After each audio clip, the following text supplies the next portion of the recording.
amakago naawe kennyini okusibaga gy'oli nkiddamu naawe kennyini okusibaga gy'oli.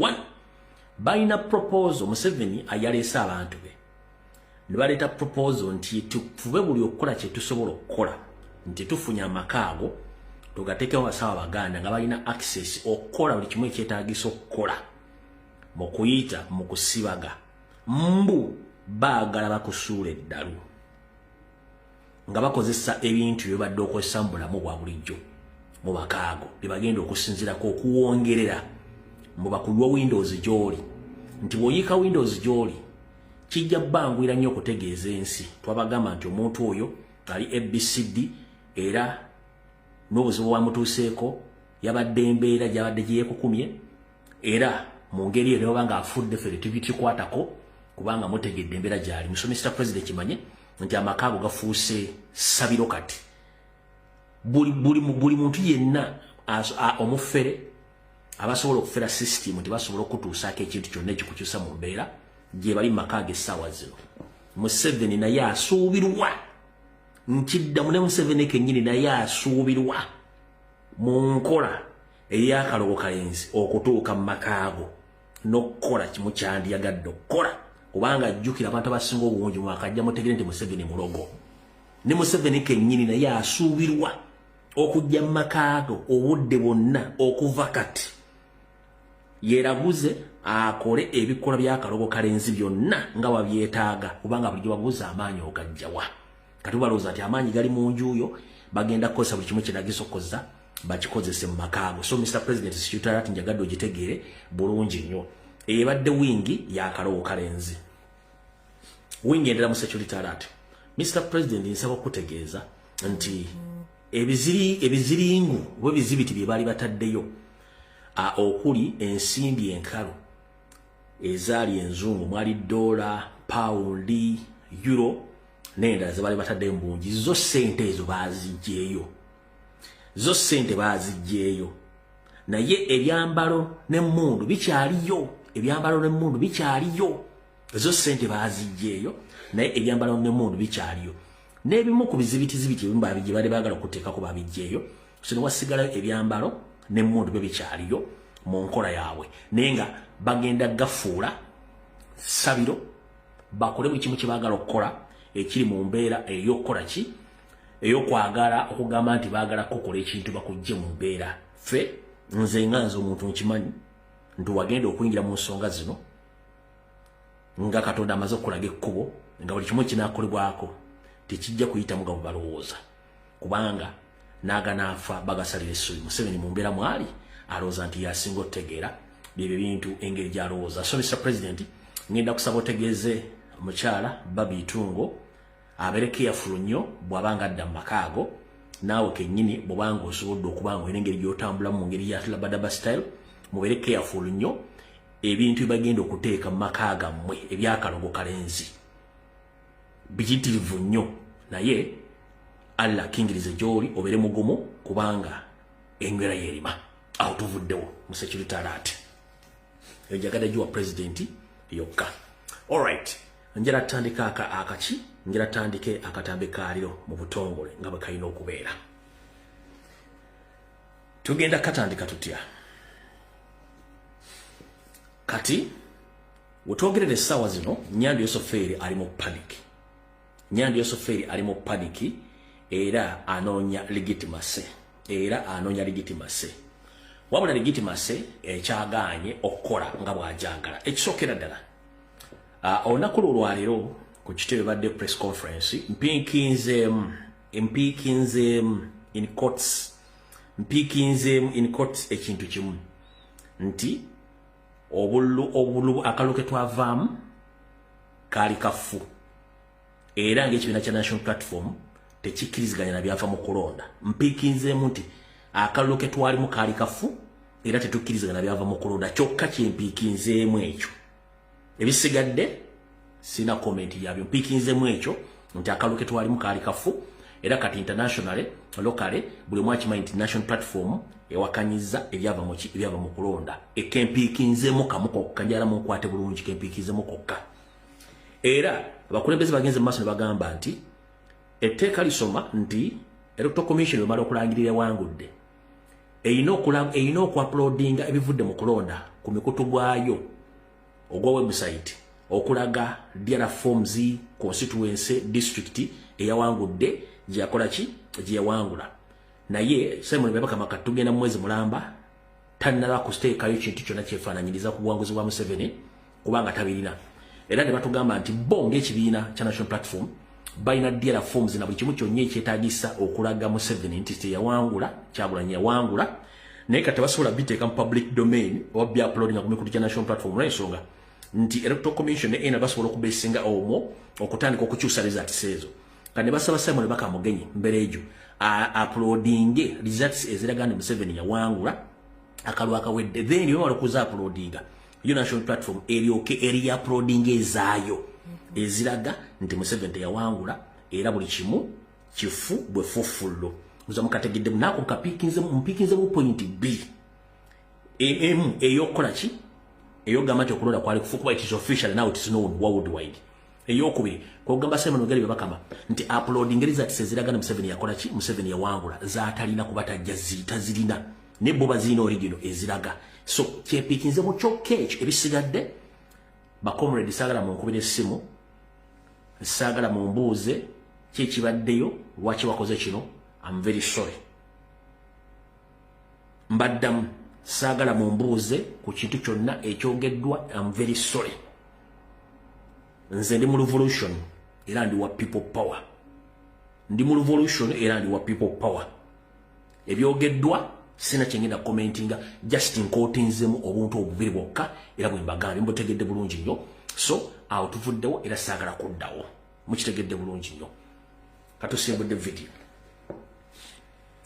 kati Museveni olw'okuba ayagala kuligitimizinga buwanguzi bwe bino byasazeewo okukola mu kuligitimizinga obuwanguzi bwe nga ensi yonna emusibidde ekikookolo njala bagamba ensi yonna esibidde Museveni ekikookolo byonna byali mu kukola abikola ali mu panic byengendo bagamba mbiteekeko essira era mbiwulirize bulungi nnyo omusajja ali mu kutya tamanyi kiddako musookemu wali kigambo kye bayita diversion eziri created by the state okubajja ku mulamwa nkiddamu musookemu wali diversion ezicreatingidwa state okubajja ku mulamwa 1 ebifaananyi oba obutambi bw'obuseegu bwonna musooke mubuteeke ebbali ezo state created diversions ompulira bulungi nnyo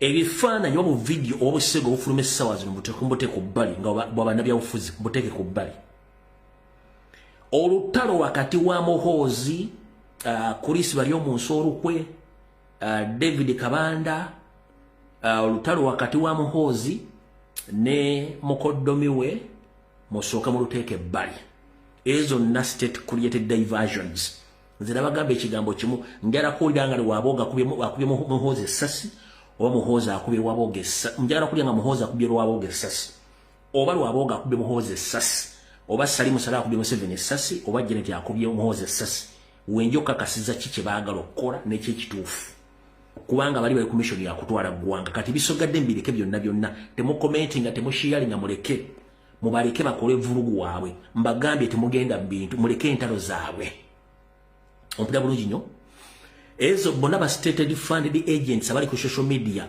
creatinga economic picture nti Uganda eri bulungi bo business wise bakola bulungi nnyo bana bateka restaurant isimo batandise business zidduka mangu ono yaguze mu motoka ono yazimbye ennyumba ya buwumbi those all are state funded stunts and diversion okubajja ku mulamwa teri mugaggalaga byabugagabwe teri mugaggalaga butya bwafuna nsimbi nakweraga kwenyumyako taliyo ekinjagadde mu kitegeere so gwe malo balaga ekifaananyi ekyo kati muwulirize bulungi nnyo njagala muwulirize wano wetulaga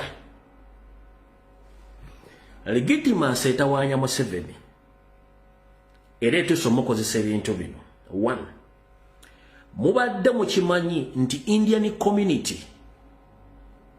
nakati ekyagaanyi okuddamu okuyimportinga ebyamaguzi okuva mu ggwanga lya India. Mubadde mu kimanyi bakyagaanye okuinvestinga again sente mu ggwanga bakyapozinze. Mubadde mu kimanyi abangereza ba tourists n'abakola business mu Bungereza bakyagaanye okuddamu okujja Uganda. Mubadde mu kimanyi ngera Bungereza ebadde erindirira essaawa yonna okuteeka Uganda ku nsi eziri mu kakoloboza akamyufu nga bannansi bayo tebakkirizibwa kukola business mu Uganda wadde ogendayo okukyalayo okukola ekintu kyonna. Obadde okimanyi nti abakulembeze ba Afrika abakyalidde Museveni yabasasulidde okuva ku air ticket, hotel, pa annum, ennaku zibagenda okumala mu Uganda, gye bagenda okusula, gye bagenda okulya, gye bagenda okukola. Kyobadde okimanyi nti eyo yonna yakikoze ng'anoonya legitimase. Kati njala bikunnyonnyola obitegere bulungi nnyo olyoka ofune ebinnyonnyoko ebyannyoko abannyonnyofu bagenda okunnyonnyoka ensonga ebunnyonnyoko. Ompulya bulungi nnyo, kati wulya bulungi nnyo. Ekituufu kiri nti n'abagwira bali mu nsi Uganda bakimanyi Museveni bamuwangula. N'abagwira abali mu Uganda bakimanyi nti Museveni bamuwangula. Naye olw'okuba ayina emmundu n'amagye kyekibabeezeza mu buyinza essaawa zino, naye n'abagwira bonna bakimanyi nti Museveni bakola ki? Bamuwangula. Ekintu jagadde kibagambe mazima. Era kyekikyabaganya okukola ki? Okukkiriza nti mu Uganda mulimu emirembe. Kati wulira, Museveni ali mu super panic.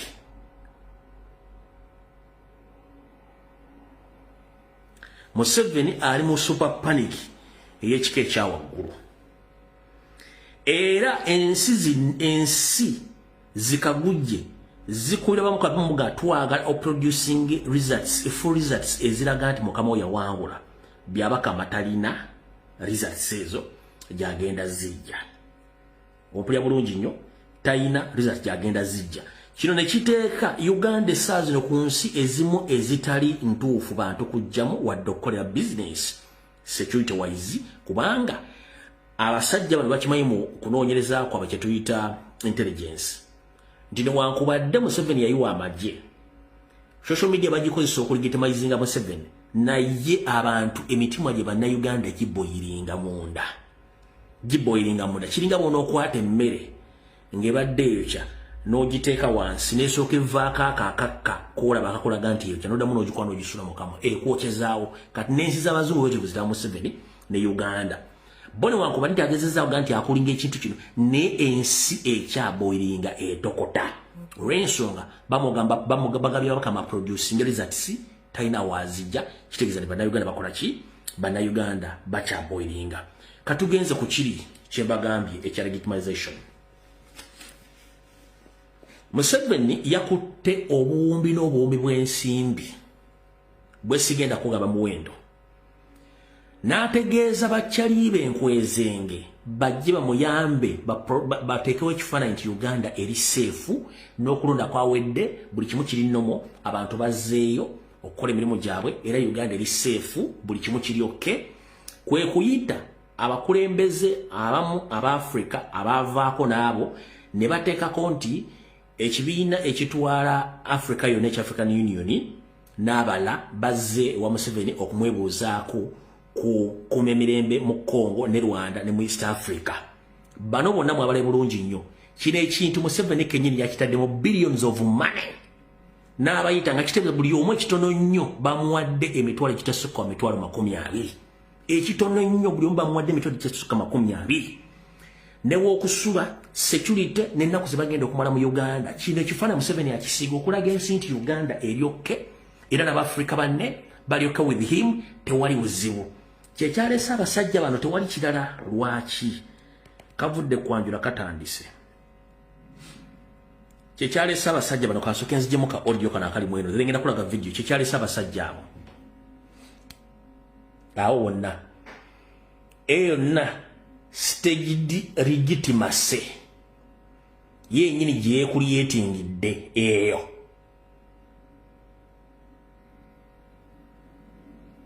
Eyo staged legitimacy gye yeekulyetingidde ye ng'omuntu eyo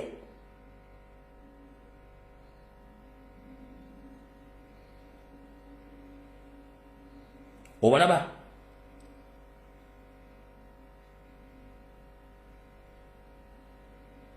bonna kati kankuzanyire ka video akokubiri olwokukakasa kyenkugamba ngenda kuwa information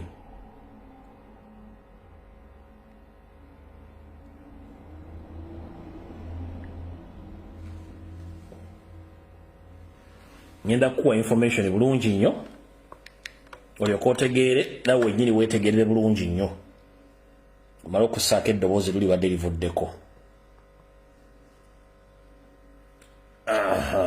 oba onookola bulungi nnyo kati wulira abakulembeze mu mukago ogutaba amawanga ga Africa ogwa African Union ng'abakulembeddwa mu pulezidenti w'eggwanga lya Togo Faure Esozimana bakedde kugenyiwalako kuno okusinkana omukulembeze wa kuno General Kaguta Museveni era ensinkano eno eyindidde makago bwa pulezidenti Entebbe mu disitulikiti y'e Wakiso. Bano basoose kwevumba kafubo akatakkiriziddwa mu bannamawulire era oluvannyuma balambuludde ku bigendererwa by'ensisinkano eno. The issue that has brought us together and has brought us here is issue that we are all familiar with.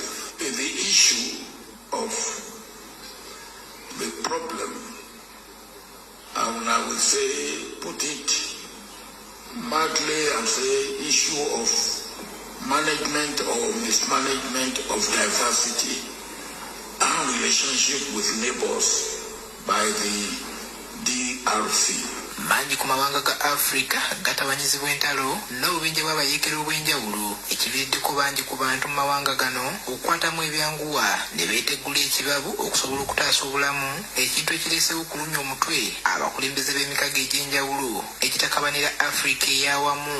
And for us to be able to solve the problem, we must all diagnose the disease properly and then administer the necessary dosage of cure for the disease.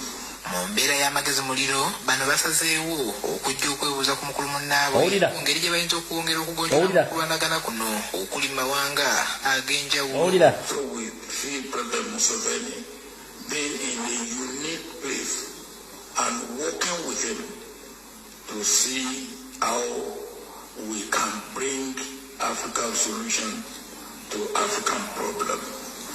And without keeping out those who are shown interest from Washington, from Qatar, from France. Yaliko pulezidenti w'eggwanga lya Nigeria Olusegun Obasanjo agamba nti Africa esobola bulungi nnyo okwekolera ku bizibu byayo ewatali kuyingizamu bakyeruppe mu nsonga zaabwe. Solution from Washington may not be the full solution to our problem. There are militias, not just M23. There are other militias in DRC. There are grievances that others have put out that have not been addressed. Ndowooza owulira decision ya Washington bo tebagikkirizaamu. Kati ladies and gentlemen, njala tukyatinge mu ddakiika 2 nze naawe kuba ngenda bawa information ya ani akulira African Union gwe balonda.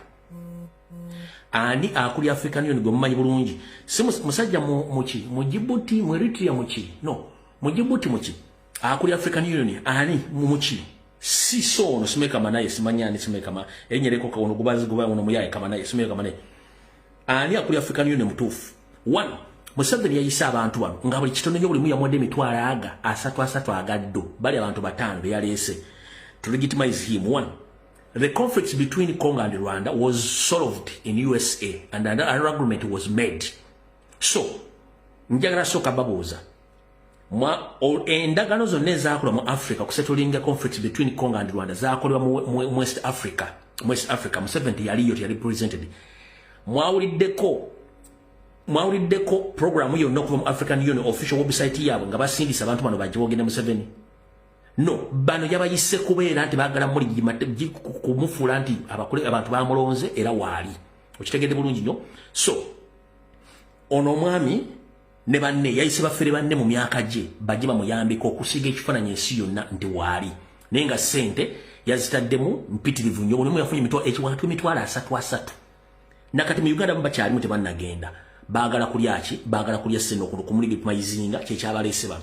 So Museveni, let me tell you one thing. You are looking for legitimacy as you speak. And these poor former African leaders and some current leaders, the same people behave like you in those countries. When you look at Mzee Olusegun Obasanjo, there is too much chaos in Nigeria. Why doesn't he first concentrate on the problems of Nigeria? One question. Ask Uhuru Kenyatta. There are so many conflicts in Kenya.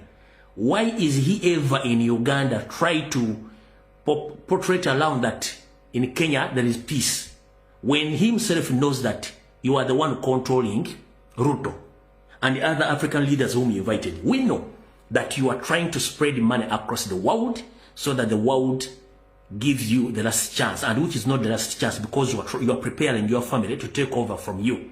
So, however much money you are spending, nobody is going to legitimize you. And I'm here to inform you that whatever you are doing, the world knows, and we the Ugandans we know the truth that we elected Robert Kyagulanyi Ssentamu. So spend money as you wish, but time has reached. You have to go with your family. So when bonoleta ne bonokolani tekirina kyekigenda kola. So njagadde okweexposinga sente ze waspendinze ku bakulembeze ba Africa bawalesa bafu. President wa African Union tumumanyisi bano balesa bano baferebo. Okitegedde bulungi nnyo, njagala ensi etegeere. President wa African Union ava Djibouti, so si bana bafere. President wa African Union ava Djibouti, so si bana bafere bwaleese. Owadde nigga 3 bajje bakutaase okulaga ekifaananyi mbu Uganda bakubuza ku ntalo zigenda maaso. Mu international criminal court e Geneva bakimanyi bulungi nti gwe ne Kagame mwe facilitating M23. Bakimanyi nti M23 bases ziri mu Uganda goes facilitating. Ekyo tukimanyi bulungi nnyo. Kati ate bano obaleeta otya batandika okukubira akadingidi musimanyi baagala kwebuuzaako ng'omuntu alidde muyinza era asobola okuteeza African conflicts. African conflict erivaawo unless omuntu gwe bayita Museveni avuddewo kati gw'osigaza ekifaananyi kya Africa ekikyamu. Awo tuvuddewo tugenze ku nsonga endala.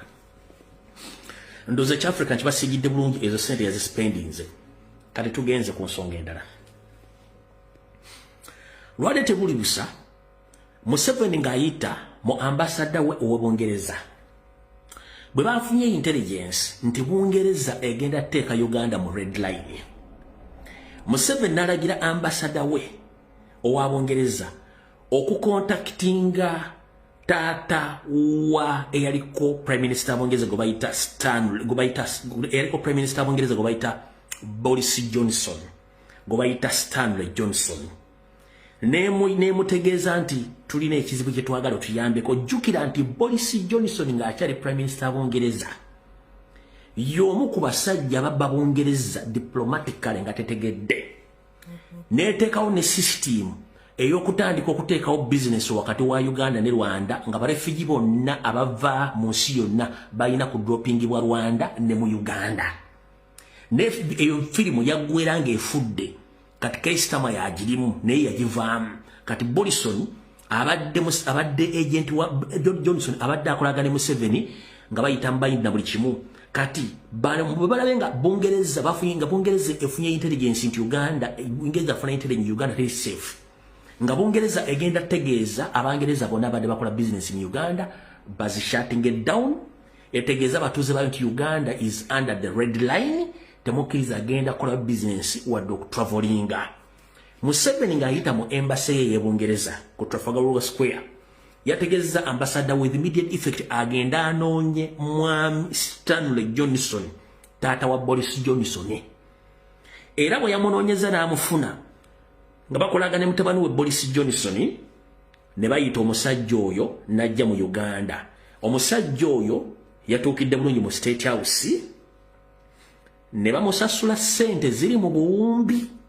Ne bamusasula sente nga ziri mu buwumbi ng'agenda kukola nga PR ekifaananyi bakisigire Bungereza nti Uganda eri safe. Omwami lwatuuse mu Uganda yasoose kusinkana Nanyandi Yosoferi ne bamulyamu byonna.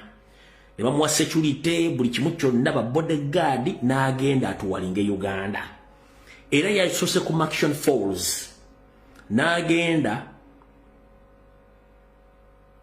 bwe ku Action Falls n'agenda ku Gahinga n'agenda ku Gorilla Organization n'agenda ku NRM celebrations ezabadde Kololo n'agenda ku Gaddafi Mosque n'agenda ku CP Falls n'agenda ko ne ku Lubaga Catholic n'agenda ko ne Lubaga ku Cathedral n'atambula bwe mwetangalira buli kimu kyonna n'ekino kye bamukoze basoose ne bajjawo amagye buli kubo nawe yandibadde ayita tewali muntu wona abakutte muno nga bonna babajjewo ba stages abantu babona tienseri hapenyo nawazo mu wasenteze gayo ono nakola ki mwenda batamanyi tata Boris Johnson yono wano adenjara kwa information ngakola ko n'obujulizi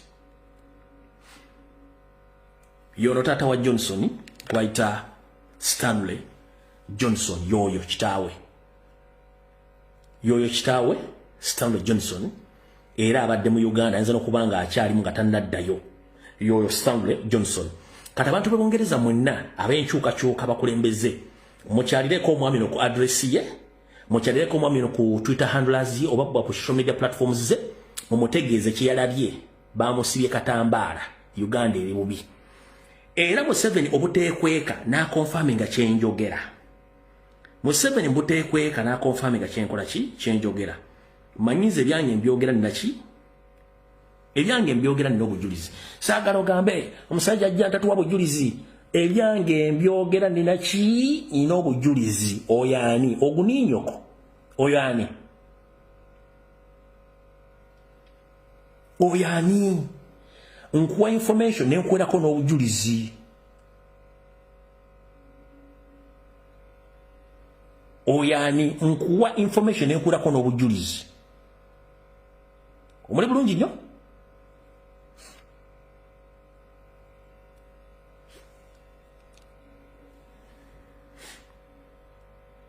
nkuwerako n'obujulizi bwennyini bwennyini era wano Nyandwe n'agamba bw'ati we have discussed issues of mutual interest particular to the importance of the common markets and the common environment policies. Welcome him to Uganda once again. Omula bulungi nnyo kati ndoza mutegedde bulungi nnyo nti sente za Uganda zigenda nga Museveni ayagala ki ayagala legitimacy kati ngenda kusaba baganda bange mwenna yino tweet ye sagala mugatero mu byayogera atabijja ludda wa njagala kubawo information nga bikimu kikuwadde ogira bulungi nnyo njagala kuwa information bikimu kikuwadde Nyandwe Soferi yagambye I met Stanley Johnson, an author and former member of the European Parliament, who is also the father of former Prime Minister Boris Johnson. Mr. Johnson has been visiting a number of Uganda's key tourist and conservation sites, including Mahinga, Kyambura. Mubitegedde bulungi nnyo, ndoza mutegedde bulungi nnyo. After sente empya n'enkadde okuyibwa mu musajja oyo okujja mu Uganda. Ngenda kusaba buli monna Uganda yonna gy'oli mu Bungereza. Address y'omusajja omugimanyi mumanyi ne ya mutabani we Boris Johnson. Naddala abantu abali Bungereza ogwo mulimu gubawadde.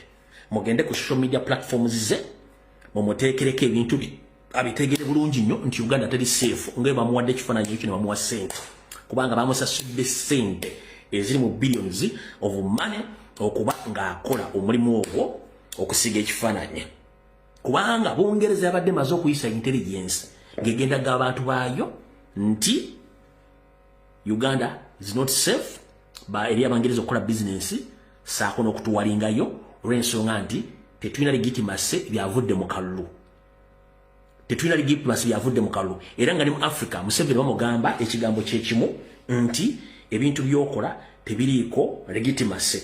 Era wano kambazanyireka video ka comrade munaffe akuli ekibiina kya EFF omukulu gwebayita Julius Masero oba Julius Marema Sero owe South Africa nga ne ategeeza Museveni tugende ku kintu namba 3 ekya Museveni okunoonya legitimacy.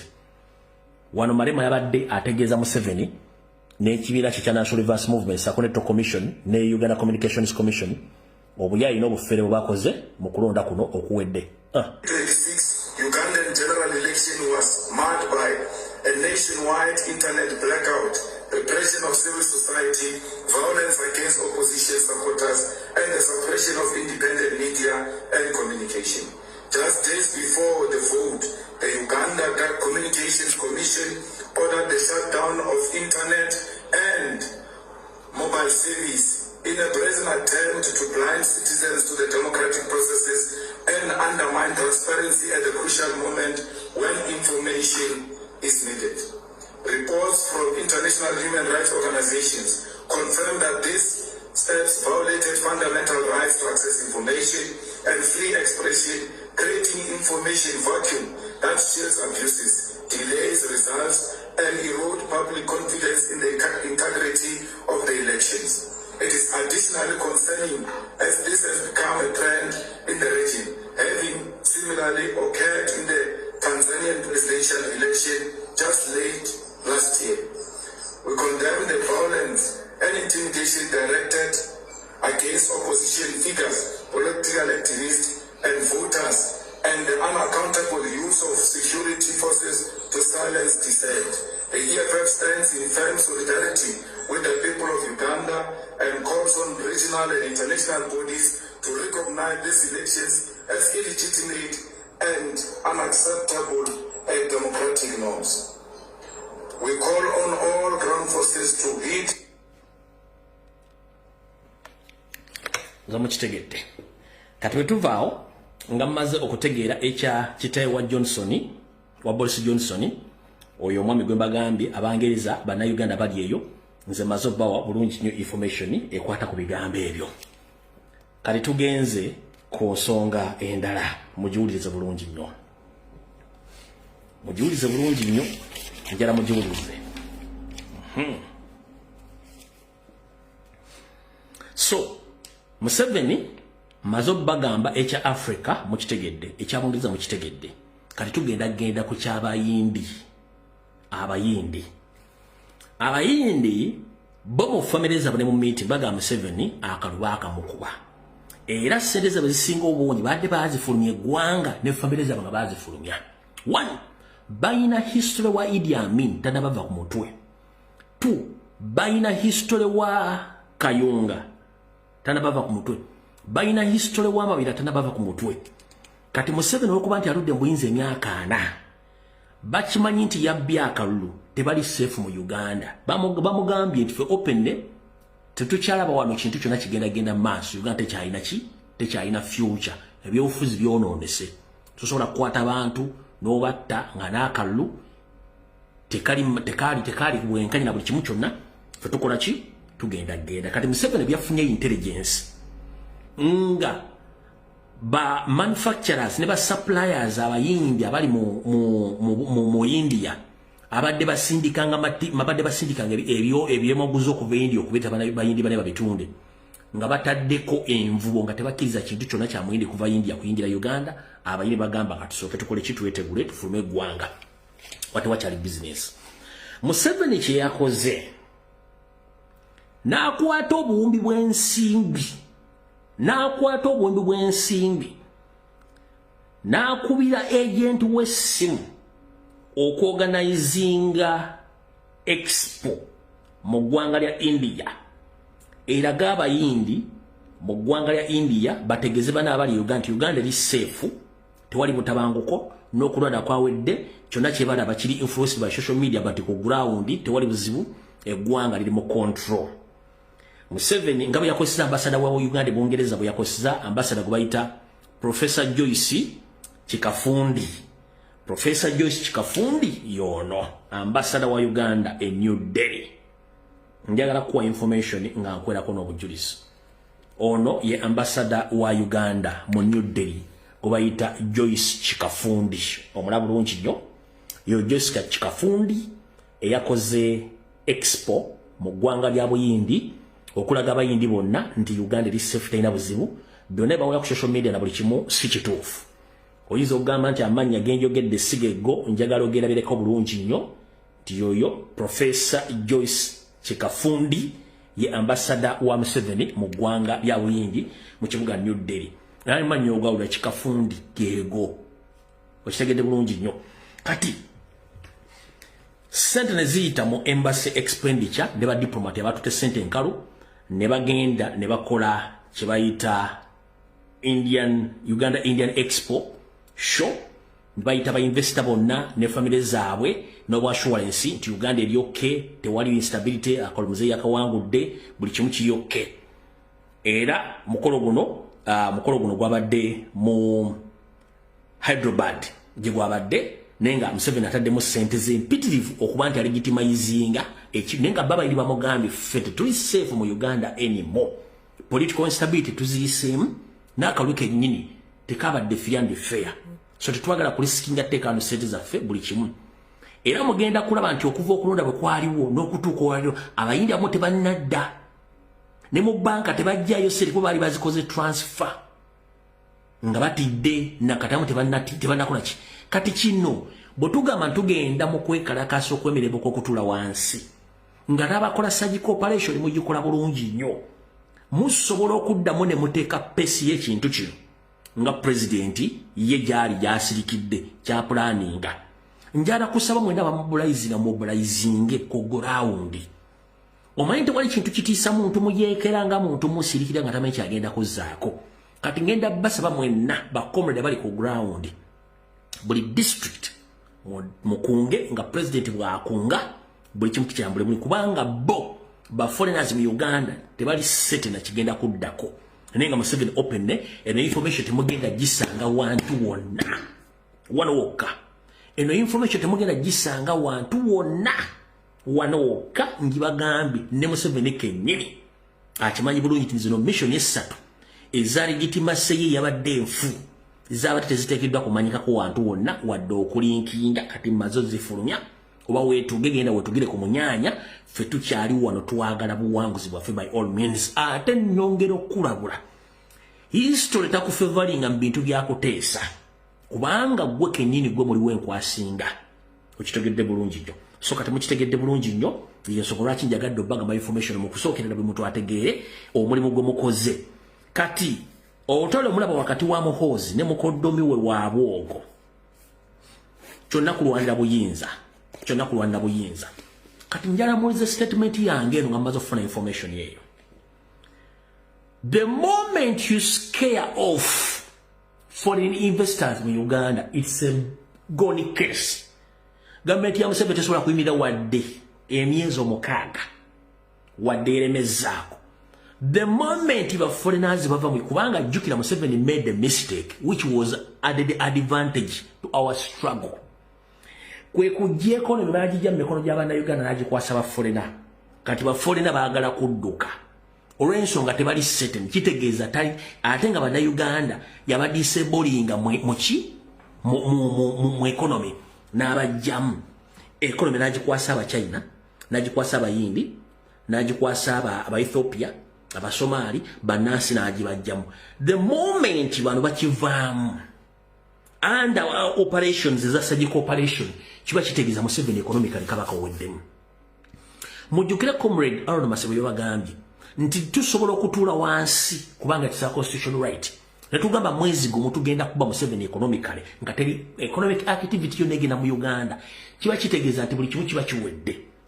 Ono ategese kivulu ky'abayimbi sabotage ekivulu tagenda kuddamu kuteeka kivulu. Ategese simanyi Valentine's Day muzikyankala teri kibenje economic activity zonna mu sabotaging. Abalina lo omanyi tulina kizibu kimu nti banna Uganda tewamanyi naani afuga ggwanga lyabwe. Olunaku lwe munaamanya nti eggwanga lyammwe balifuga Banyarwanda era eggwanga bali maajinga ojja kunyiiga nnyo okujja omwana oli part of that tribe. Fwamanyi nti eggwanga lyaffe liri under occupation by the foreign aliens of the Tutsi mujja kunyiiga. The biggest number of Ugandans and Museveni muna Uganda. Information evidence yonna evudde eraga nti Museveni is a Rwandi and his entire family nga ne Muhoozi tateekeddwa dda okwogera ekigambo kyonna mu Uganda kuba is a foreigner. Abasinga obungi obwongo tebannabuggula. So kati ekigambo kyembagambye nti kyetuba tuwongera ku revolution yaffe kukuba Museveni economically under surgical operation. The moment ba foreigners badduka mu gwanga Museveni aba awedde kubanga economy yajijamba na Uganda naje kwasa ba foreigner. Kati ba foreigner babulide kibadde mu intelligence kiyafunye ne sede za spendings okulaga abantu tayita legitimacy talina legitimacy kubanga ense mind simu na Uganda. Kati mukitegedde mutya mbagambye mutandika okuboycottinga mukole buli kimwe kyetaagisa okukola kubanga omusajja ayidde mumubuddeko ezentalo za family bagambye o diversion okujjako Janet nga akubi muhoze sasi wa muhoza akubi owoge sasi oba aboga akubi muhoze sasi oba lwaboga yetidde Salimu Salwa Salimu Salwa bwe yetidde awe tojjo kumanya bali serious ne kati sawa zino bali mukatemba kubanga buli ombaloza bagenda kulwanirira bukulembeze bwabwe lwachi esiba simbe uyinza nti balina access ku mundu olina access ku ki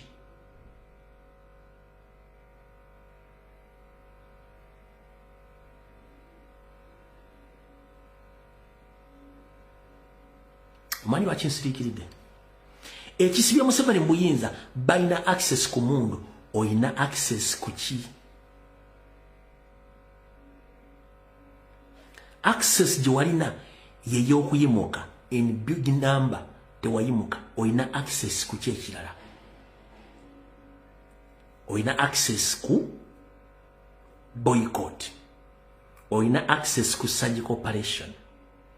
Abasajja ne batambula mbyaliwa mu 24/7 nga nababala babira mu bamanyi nga balina emigemera wala omanyi nti omugemera wala gumu gusobola okuleeta emigemera emirala 10 bweyala kuŋŋamba bwe mufuna emigemera eyo temusobola kufuna mugitereka nkubuuza kozesa ku mutwe gwe ekibakuumidde mbuyinza access bayina ya mugemera wala bo balina mugemera wala gwomugemera wala omugemera tosobola gufuna kwa batambula ng'ebiyingi mu ggwanga lyonna abanywa ne batamiira nga ne poliisi ezimu ziberako omusirikale mu babiri muli bakawula muli mu kulya miyembe muli mu kwegadanga muli abapono nga mukimenti mwetaaga kulula nsi yammwe nkubuuzizza legitimacy ya Museveni okulemya boys country akozesa mundu olina access ku ki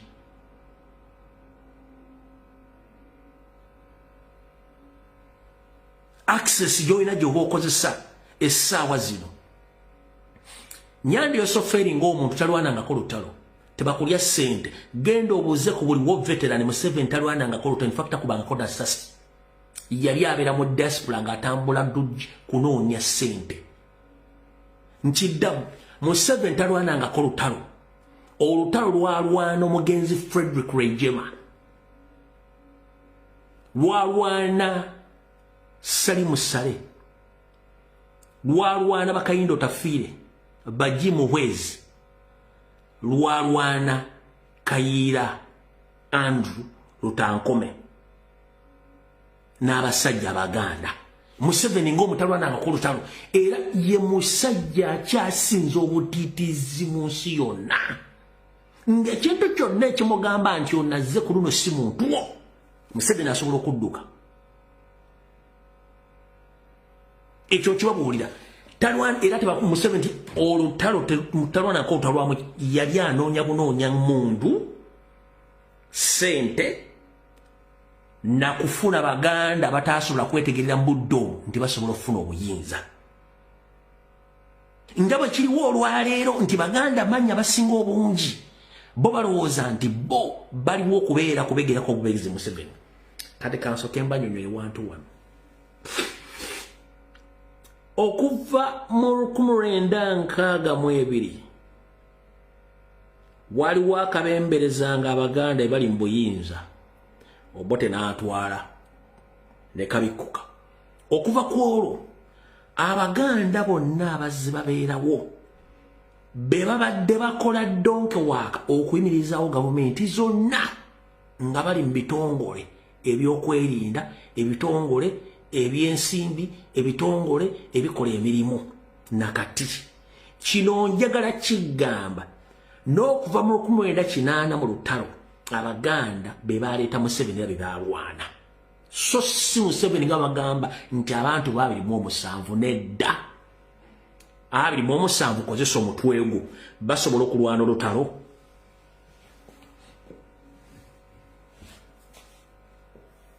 kozesa omutwe gwo 27 people can they engage in a guerrilla war and they win?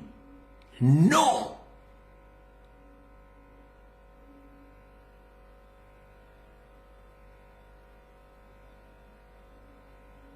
Bali abalwana olutalo baganda Museveni amala okulwana olutalo n'alutuusa wakati era yawamba Kampala Dr. Rutankome Andrew Kayira omugenzi yawamba Kampala Museveni amugamba nti kati mmwe mwongere mambuka mugende mwotereze waggulu beni mala mujje tukole gavumenti olwokuba nti abaganda bawulize Dr. Andrew Rutankome Kayira ne banne batandika okugenda mu east ne mu north okustabilizingayo bamala okikola bulungi nnyo Museveni n'akwata abantu b'omu east n'abali basigaddewo n'abasirikale ba Kayira abamu yabateeka emukula ne babakumako omuliro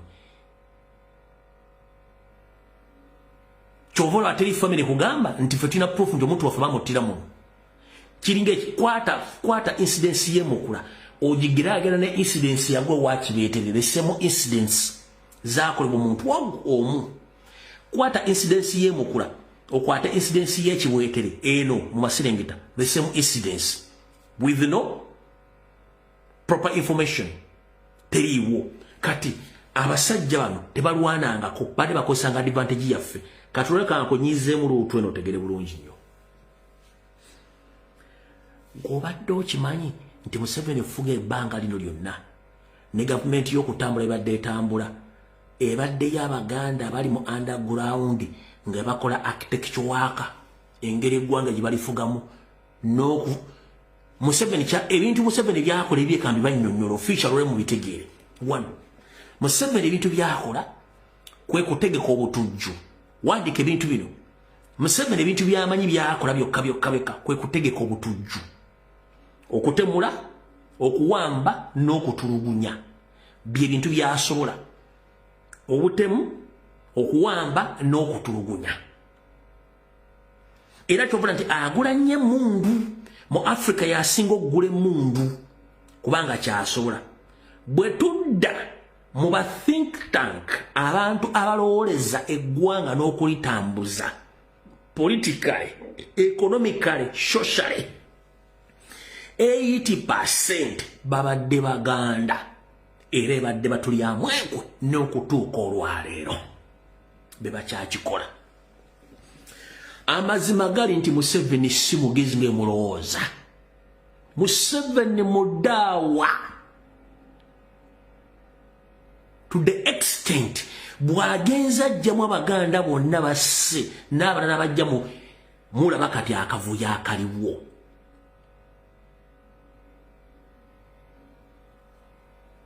Museveni si yabadde kuli ku ntebe ng'atudde naye nga ba architecture abatambuza system basajja baganda byemugamba kola kino oyo munyige oyo mujjeewo sindiko ono wano kola kino kola kiri bwe kiti bebadde ba architecture mu kubeza gavumenti ya Museveni n'olwaleero mwebali ne muobote regimu tambuza regimu yobote yasembayo abali mbali baganda bebakola emirimu egyo nakati olwaleero abayimiriza regimu ya Museveni baki baganda manya n'abaganda abamu waliwo omusibo omu ankubidde essimu kinaba muyinza okifuna obulala omusibo ankubidde essimu omusibo ono bwa mu myaka gy'ekinaana omwami ono mumanyi omwami omumanyi kandaba mumanyi wandika wirinyere bomumanyi omwami ono yali mu gavumenti y'Obote musajja muganda omwami ono abadde mu gavumenti ya Museveni omwami ono abadde yakolako emmengo nga minisita by'obulamu. Omwami ono abaddeko omuwa magezi wa Museveni ku nsonga za Buganda. Omwami oyo mumumanyi, wandika amannya onkubuulire. Wandika erinnya ozisibire bitu sibikola bw'omu. Omusajja Muganda abeera nakyengera ali mugongo, abeera kyengera mugongo, mumanyi bulungi nnyo ono. Wandika erinnya oba olimanyi tugende kuba tetwagala kulwa wano. Sebunya Gift Kalo Sebunya ezzungu libagambe oyo amanya gamaga eganda wita Sebunya njala muteko n'ezzungu.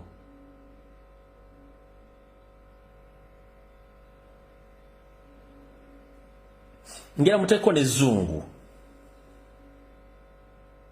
Yes, yes, Sebunya eganda njagala n'ezzungu.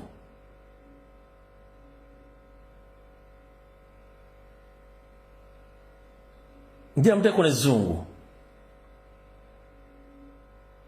Yakolako emmengo nga minisita by'obulamu.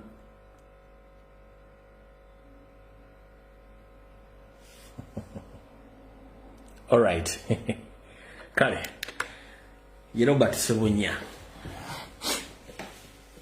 Omusibe omwankubidde essimu n'aŋŋamba Lumbuyo omanyi nti nkusinga emyaka ndi muntu mukulu. Naye njala okubazaako ekintu kimu. Uganda tebankola muntu avaayo n'awaayo bulamu bwe kwogera nsonga zino. Naŋŋamba emyaka gye ndimu mingi mbadde mu Uganda omwo ndi muntu mukulu. Naye ebyafe by'otusomesezaamu tetwabiraba nako. Wala kuba tewaliwo social media. Ate emyaka gyo mito naye nange leero kankuweeyo. Bwazze n'okuba Mengo n'okubiramu neyali Katikkiro neyeebuzaabuza ng'afukaana aba yenkola yaabwe ekonza atya. Naŋŋamba abantu abagenda okusinkana Nyandwe balina olupapula basayininga bagiyita confidential affidavit gye basooka okusayininga bagiyita confidential affidavit. Ng'ogenda osinkana Nyandwe ku nsonga ze ez'ekyama osooka kusayininga confidential affidavit nti byogenda byemugendamu tebiteekeddwa kulinkinga wantu wonna. In case birinkinze weewakane nnyo okuba n'omuntu essasi tebinnabeerawo. Weewakane nnyo n'oba osobola okutuga omuntu mutuge. Weewakane kye bakwogeddeko okuprotectinga endagaano gye wakoze eri. Bagita non-disclosure ndowooza, yes, non-disclosure. Gye basooka basayiningisa bonna. Kyova olaba nti ne bwe mbadde nga nkuba palero gavumenti eri emmengo nga nkuba nsalo nga mulenge nyere bannaye bonna bonna nga bajja kwewakana basasule ssente ku social media basasule buli kimu okwegaana bye babadde bakola n'Enyandwe ey'endagaano gyeri. Kuno kuliko abazimanyi nti kweziri. Kati omusibo yaŋŋambye nti mwami Lumbuye njala kwebaza famire yange yonna ndi muntu mukulu. Njala kubazaako ekintu kimu. Obaddeyo emyaka gyonna ekirimi abalala bonna. Naye bw'ozza oyogera ebigambo bino nenzijjukira nange ku mulembe gw'Obote nasibibwa ku Nairo Mansion. Naye omanyi eyasayininganga death warrant neyasayininga oyo bamukwata ono bamusibe mu Nairo Mansion konze nedda. Naŋŋamba eyansiba nga asayininzi bankwate yali Robert Sebunya.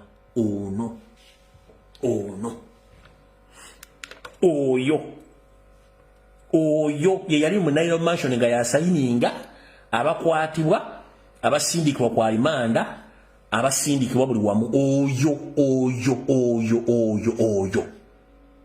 omusiba abiŋŋambye neŋŋamba linda kato naŋŋamba ku Nairo Mansion oyo mujjukira nga ye yansiba kennyini yasayininga ekipapula ekyantwala Luzira ne basiba omwaka gumu n'ekitundu. Oyo ye yansiba mu gavumenti y'Obote ku Nairo Mansion. Oyo yansiba.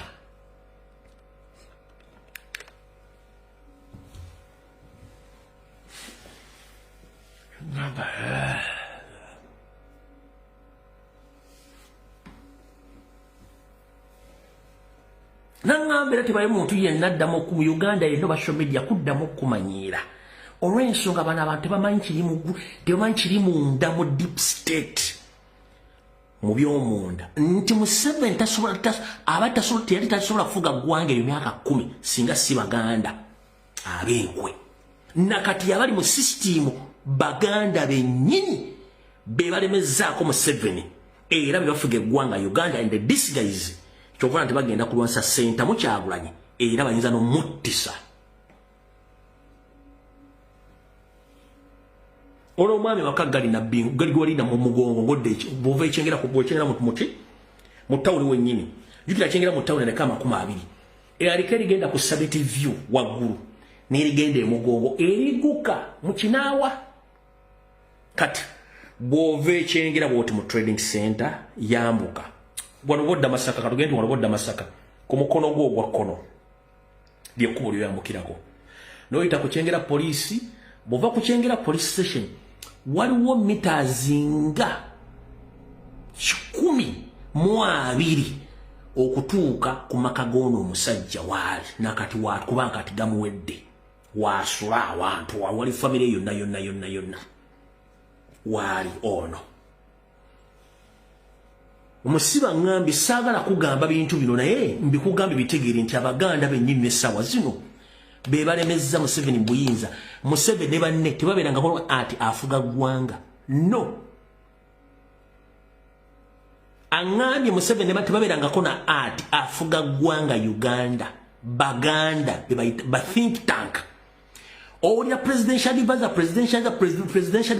advisor n'abantu amonga aho bennyini bomuli ba presidential advisor yakera ku maca n'awandiika alipoota nabulya Museveni kino tusobola kikola bwetti kino tusobola kikola bwetti ono obusitako Buganda osobola kikola bwoti osobola kikola bwoti biki nga omugenzi Tambale Yohana Mirundi bwe yawandiika masterpiece ya intelligence eyasuula Buganda Kingdom ne Kabaka Ferdinand Mwera Mutebi w'okubiri mu mbeera mwaki essaawa zino yali Tambale Mirundi yakikola nenga Tambale Mirundi Ssaabasajja Kabaka Ferdinand Mwera Mutebi w'okubiri yamuleeta okumutegeeza ensi n'omulaga ensi n'amala n'amulyamu olukwe n'omuganda omulala eyayonoona agriculture system ya Uganda musajja Muganda taata oyo muvubuka beera ku CBS ku parliament ya CBS parliament ya CBS beera mu byobufuzi oyo gubayita ne bamuyita Sebunya ayina omuto ogumulinganga ekita oyo bamuyita ne Sebunya mumanya ekisajja kikuze emyaka eyagamba enkyo ziba zirya kasolgo naawe zirye mumujjukira kyali oyo mujjukira kyali yagamba nti enkima bwe ziba zirya kasolgo naawe zirye omwami oyo yazaala ekisajja ekyo kibeera ku CBS ku program y'Emedi Nsereko oyo yayonoona ettaka lya Buganda ne agriculture system yonna lwaki yagamba Museveni Abaganda bagagga nnyo kye tulina osooka okukola kusooka kutta agriculture system n'ettaka lyonna y'omu ku baleeta wano GMO n'okutaka Sibibe Kawanda Research Center kasasiro biki byonna okukyusa emmere yaffe ogikyusa buli kimu ne batandika okuleeta eddagala lifuuyira omuddo emmwanyi buli kimu ettaka teryasigalawo emmere mugijja luddawo bakulu emmere liisa Uganda almost half of Uganda emmere eva mu maserengeta ga Uganda ewatali bitooke kubanga ffe ettaka bana Baganda ebaali banga emmere ettaka baalitta oyo musajja ye yaleeta system oyo gwe bayita Sebunya omulalo gwe mbagambye oyo musajja oyo kibi yalina amalevu bwe gati kati kitabani kye kijja nnyo ku CBS okwo ku parliament yaffe ekiba kita Kisebunya kirina omutogo kiringa ekita nayo kibeera kati byebisajja oyo famire yayonoona agriculture system ya Uganda bwe baleeta ebikemicals biki byonna bye baabireeta njagala mwetegereze nnyo kati system emmwanyi yes it's an economic factor emmwanyi ebadde zeewo naye batandise okuleeta obuntuntu mu kulima emmwanyi simanyi olina ogisenya amannyo olina ogikuba makeup olina okugisanirira enviiri ate ino kubanga ina wesula simanya atotekako ebigimusa ate kino ekigimusa tekikola ate simanyi biki bafudde balina ekifaananyi kibasiigira abalimi nti bajjajjaffe mwanje baalimanga ekyusemu ku eno eriyinza n'okweta kati babebisiita oba batebata coffee seaters kibakita babisiita kati abantu bakuloozesa ekintu kyonna kubanga eno sisitimu eba ewa ba Bill Gates ne companies ennere zikola chemicals agricultural chemicals across the globe okuba nti basupplying material waru mu Uganda nti if you can't do anything in terms of using fertilizers chemicals ntosobola kulima yes kubanga abazungu bakikola bakimanyi ba promoting ebintu byabasajja okutta agricultural system nga tebamanyi kubanga Museveni kyayagala abaganda musigale mukola ki no mugende ku social media abeeyita balimise mwanyi mu Uganda bakifudde kintu kya simanyi mwanyi kati banagale mwanyi ziteeke upyo kimana tugamba kati kubanga temusobola kwetegereza bintu bino gemuno oyinza okuza nsaaga byenjogera biri comic statement no genda ku TikTok ku social media platform wetegereza abantu bonna abasomese mwanyi mulimu abali legit ne mulimu abakifudde ebintu byekisi ngayita n'okutiisa omuntu nakati zinasobola okulima emwanyi ku bino byonna okukakuliza obuliko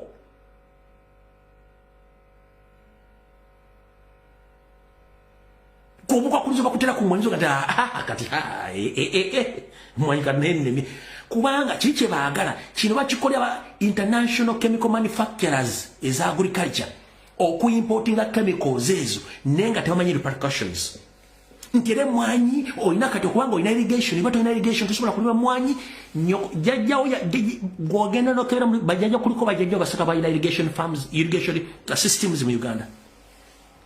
The problem is mulemi okkondeminga ekitongole kikwasaganya obutonde bwa Uganda ekikiriza emiti gyonna bagisaanyaawo ennyange ne bazisaanyaawo entobazi ne bazisaanyaawo weather yaffe n'ekyuka twali tulina season 3 mu Uganda nebbiri zigenda kuvaawo tubenga tukyalina season lwaki kubanga muganya okutegeera ekituufu mu Uganda enkuba yatonyanga automatically ompulira bulungi ng'osimba ekintu nga teweetaaga kufuuyira kintu kyonna kati bifuuse byakufuuyira muwoza kansa avaawa temanyi kansa gyava muzaala obwana butunanga enkejje temanyi lwaki butunanga enkejje akaana wakazaala kalina pulesa kalina alusa kalina kwasako simanyi kalina omunnyo kalina sukaali kalina buli kimu kubanga emmere abazadde gye mulya yonna ejjudde chemicals ng'ekintu bakibatega amadagala ge bakuba mu malwaliro n'emmere gye mulya kati eri contaminated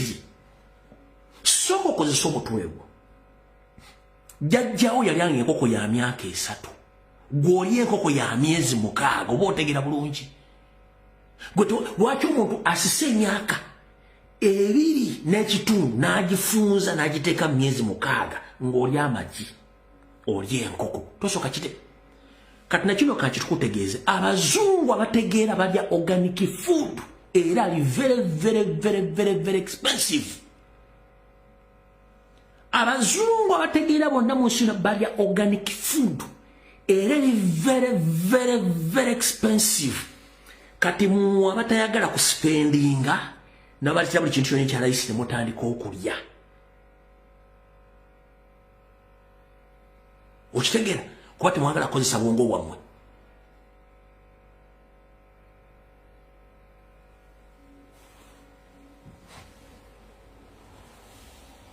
bino mujja pita kubanga biri mu system eyo njagadde gendayo bugenzi mutegeere gwe notakozesa mutogo enkoko bagikuba empiso ne bagikuba empiso ne bagiwa eddagala enkoko zinansi zinasangwa ekoma okulya ku ssaawa 10 neyingira mu nju eddamu kulya ku makya zino ezabano erya breakfast n'erya lunch n'erya supper n'erya dinner byonna bimu esuda erya automatically okitegeera ne baziwa eddagala n'olya eddagala n'olya buli kimu gw'osuubidde ogenda kuwangaala otya soka weebuuze lwaki mu Asia Asian countries bakyakozesa natural habitats zaabwe omuli herbal medicine bakyalya emmere eri ku mutindo Katonda gwe yagirekerawo balya muddo gwe n'okulya kannakati olabanga alidde golodi okulya ku butu olabanga alidde golodi okitegeera kubanga muganya okutegeera mu Asia banya chai nga chai ali healthy muntu wangala emyaka 10 mu Uganda omuzungu na Uganda no mwaka olubanga emyaka 35 kwana n'obuuza atali Katonda ategeera tya myaka gyempangala kubanga bakiteeka mu system nga muti mukimanyi owulira ne bagamba katulese ente zinusu Bulaaya ente eno erina okubanga esula mu kalina ente eno erina okubanga wagizimbirawo tailozi ente eno simanyi ogikama erina okubanga maze giweweeta simanyi okola otya yes bituufu naye tusooke tuddeyo ku nnono zaffe ekyaliwo kyali kitya tekisobola kubeera lwaki batuvuga speed lwaki bakuvuga speed kubanga yo omuzungu alina kyateekawo kuggwa omuddugavu ng'omuntu wano nabo bannayuganda bali mu America wano abali e Canada abali mu Europe abali mu Bungereza bakimanyi bulungi nnyo nti empangala y'abantu abali mu bibuga yanjawulo nnyo n'empangala abantu abali mu byalo bakyali ku oligino mu Europe Bungereza Canada America wabula zino empuuna malungu eziri mu ddeeka zino enju eza ddeeka zimuyita flat ndeetera pizza simanyi ndeetera baga simanyi ndeetera ki ne bakuleetera ekintu nga olya bulwadde bwereere kubanga bo kye baagala mukine temunnakitegeera mufa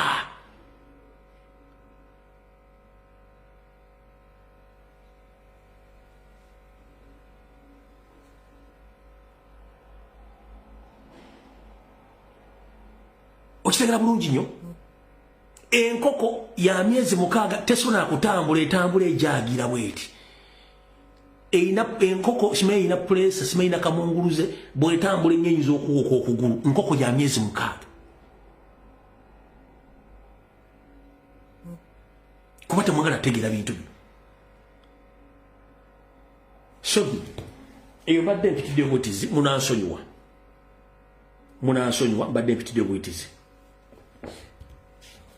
kubanga no bategeeza bintu bino mbitegeere biri mu system so nza mutegede lwaki mbagambe ekigambo kino nti Abaganda bennyini be bafuga gavumenti ya Museveni nga temumanyi Museveni kyasobola nkibagambye Museveni is a terrorist is a mafia kyova corruption mungi mu Uganda kubanga bo kyomanyi kyakubba bava mu nsiko nga babbi baza mu gavumenti babbi they don't care about the developments but caring about money laundering bamukola batya Salimu Sale an individual aina budget mwajina budget eye ngeva mu budget ya Uganda neba mafia neba bateekamu aina parallel government opula bulungi kati sente ze bakwata mwe bagula amataka ne bazimba zi malls ne bazimba zi hotels nga tafudde kuzimba ddwaliro tafudde kuzimba luguudo tafudde ku baana nti abaana amasomero ge basomeramu gali gatya tafudde ku mwana wonti bw'amala okusoma agenda kukola ki era eriyo embaata zaneti ezitannamanya education system yagenze nga nakyo bakyakiwakanya omwana abadde omugezi ng'afuna abadde akulembera batuusa okukola senior 4 yayitidde mu second grade ne second grade tebakyazi kubanga marking system tekyasobosa abazadde kutegeera era omuzadde alina kumala kukubira headmaster mubuuzi wayi bino biri kwa lipoota y'omwana nezati singa sizitegeera kubanga bo kye baagala mbeeraawo teri kintu kinnumanga ssaawa zino nakati kinnumya obwongo n'obutuza omwana n'odiringa n'omwana oyo okuva ku lunaku olusooka mpaka omwana oyo waakookolima n'omuweerera akasente ko n'otunda nandawe yange oyambala egi oweerera omwana n'atuuka okunoonya omulimu ne gubula mu Uganda njagala kusooka kusigira ekifaananyi mirundi emeka parliament yali yetu ne government bakulieti Uganda government yakulieti nze emirimu tuli wano mirundi emeka je wali uliddeko nti bakulieti nze emirimu bwegite mu parliament ya Uganda eggwanga itana minimum wage nga minimum wage eri ku gogo ya mitwalo 15. Can you sustain your life with 150,000 Ghanaian shillings, which is not even enough to rent a single room in Kampala? Can you sustain your life? Katino kanchikunyunyolo nyigerumu era mutegere nti government erina okuvaako etya osomesezza omwana okuva ku nassale wano njagala okwate kalaamu bulungi nnyo otandika okuteekera ebintu bino wansi gwokimanyi nti Museveni yakuliyetinga abaavu emponga byoya abasobola kuweerera baana waliwo abaavu ng'asobola okuweerera omwana emitwalo 10 mu nassale waliwo kati abaweerera abaana nassale emiliyoni ne miliyoni 2 mu nassale kati zigenda zirinnya okusinzira ku level education nawo ayagala asomere kati bannayuganda obusiru bwabwe addira enfuna y'entono n'agikaka okuteeka ssente nnyingi mu mwana ono mbw amusomese abere ku standard y'emu n'abaana abantu abakola mu gavumenti oba ontegeera omwana neiba asomera ku ssomero akasasula kamu kitundu kyokka y'omwezi tayingiza kakadde omwezi ssente ziri genuine ayingiza emitwalo olwa mentality n'agenda ku level ya neiba n'asasula kamwana mwana asoma nassale n'agimala n'agenda mu primary n'amuteeka ku level y'oli naye ekisinga okunnuma kiri bwe kiti byonna obikoze to impress n'omwana omuteeka ku standard etuufu agenda kola at the end of the day omwana agenda kolawa talina waagenda kola kati agenda kuzzaako ki buli mwaka oguyitawo agwe bbeeyi yenyiwa n'ebyokusoma n'abye mu nasomera ki kubanga ekyo tosobola kiteeka mutwe buli mwaka okuva mu January mpaka mu Gwomukaaga bafulumye bannayuganda abalina certificate diploma ne diguli abasukka mitwalo 5 n'ekitundu ky'omwaka ne bafulumya emirala 5 ku institutions zonna omwaka gekadde k'abantu abasomye nga balina qualifications bakola luddawa yes olajaga nti si buvunaanyizibwa bwa gavumenti yes somehow somewhere oli mutuufu si buvunaanyizibwa bwa gavumenti naye obuvunaanyizibwa bwa gavumenti ezasooka ezaali zisuubula bannayuganda meka bagendanga e Saudi Arabia okuba ekyeyo bannayuganda meka bagenda mu America osaba visa okufuuka basayira mu seekers ogenda e Canada ogenda e UK ogenda mu Europe n'ogenda mu Middle East ne mu Asian country baali bameka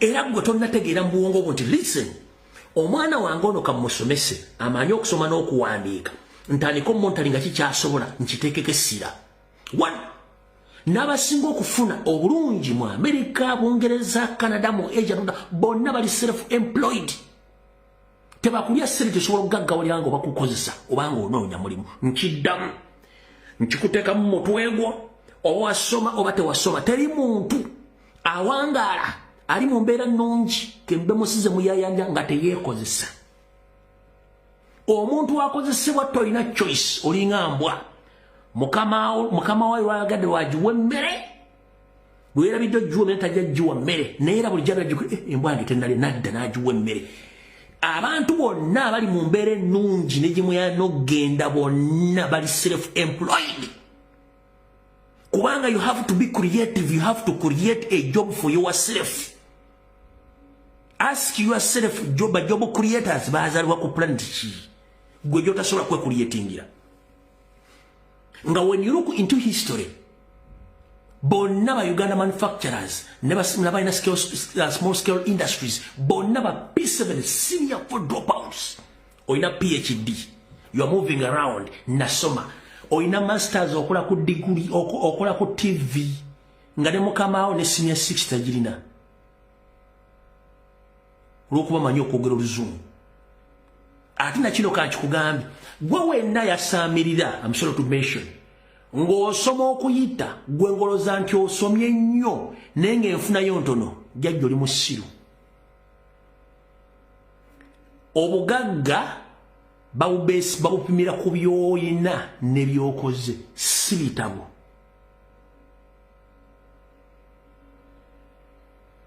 Waliwo ekintu kye bayita overqualified. N'ojja okusaba omulimu company nga you are suitable for that position. Omusajja n'akugamba yes, you are overqualified, tetusobola kukozesa. Olina masters, yes.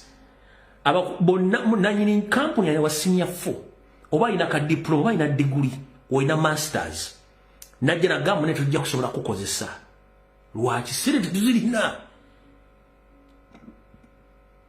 nikuwasoma noteka masters mutwe master tegenda kuyongo tosobola kukozesa master eyo kwekufunira office ne weterawo omulimu so buli alina master degree nga toli self employed olina okwerowoozamu emirundi ena nga tonnayogerayo kirala. Yenna alina masters degree wa PhD nga bakyakukozesa wasomera bwereere. Nkiddamu alina masters ne PhD nga okyakola application ononya mulimu wasomera genda obanje ssente z'okudijjo wazisomera. Kubanga omuntu alina PhD ne masters olina okuba nga oli creative nti system gy'oyisemu okutuuka ku level eyo olina okuba nga oli creative nga you can start something for your own. Naye ng'olina masters olina PhD okyakola application n'otekako CV gw'okinaga wow naye ono sijja mukozesa is more qualified than me ne sente sizirina yagenda kukola kyekyenjawulo. Listen, mu nsi yonna omuzungu ayagala ebintu biri ebi bina saagala onyiige. Mu nsi yonna omuzungu ayagala ebintu biri ebi bina ebiramujja byeyongerezaako. Ayagala physical appearance yo when you are physically fit. Ayagala time obudde bwo ompulira bulungi nnyo. Physical appearance yo ng'oli physically fit. Ayagala obudde bwo byebintu bibiri ebisooka. Ekyokusatu ayagala ekintu ky'osobola okukola ng'okikozesa na mu nnangalo zo. Ompulira bulungi nnyo. Kubanga ne oba toliiwo asobola okufuna omulala. N'oba toliwo asobola okufuna omulala. Eri abantu bangi abeetaaga emirimu ku street nga batambula ng'asobola okufuna omulala. Nkikuddamu omuzungu yenna ayagala physical appearance yo ng'oli physically fit. Obudde bwo ng'osobola omuwa time n'okola bimuyita overtime oba nze nkolera ssaawa. Ompulira bulungi nnyo. Byasinga okwagala gwe ng'omuntu n'obudde bwo n'obulamu bwo ng'oli mulamu ebisigadde tabyagala. Kyovola ne bw'ogenda ng'olina diguli ng'ovudde n'ogenda e Bulaaya bakugamba nti olina kusooka kusomako kakoosa ako lwaki akuggyako enfufu n'entegera y'e Uganda asooka akuteeke ku level eri. Akuggyako enfufu y'e Uganda akuteeke ku level yaabwe mwe muli mbadde mukimanyi akuteeke ku level yaabwe kati wano kankusese wano wentudde. Kye basinga okwagala kiri ekintu eki mubiri gwo nakubeerawo okwo na budde bwo. Ayagala kintu kimu erinnya ly'oggwa nti nze gundi ova ludda wati nva mu second period n'akugamba genda okole wali n'akumirirako eddakiika nga 10 ng'akulagirira ekyokukola n'avaawo n'agenda. Teetaaga kumanya nti wasoma tewasoma no. Ayagala mubiri gwo nga weeguli akulagiridde. In fact abeerawo n'asooka n'akulaga ekintu okukikola mu ddakiika 10 ezo. N'akomawo after 1 hour n'akebera ku by'okoze. Bw'abikwatako n'atakugamba nti kino kikyamu ng'okola mpaka mwezi guggwako ne bakusasula ssente zo. Kati muganda wange tolowooza nti oli eyo na PhD masters nga tosobola kukola kintu kyonna oba nga tolina kintu ky'osobola kutandika oba owasomera bwereere. Ate n'abazadde mutandike okuyigiriza abaana bammwe okufuuka abantu abasobola okweyimirizamu bulamu. Buli mwana n'omulaga ennyo nti wooli osobola omukolera buli kimu bw'onoova wani agenda okimukolera.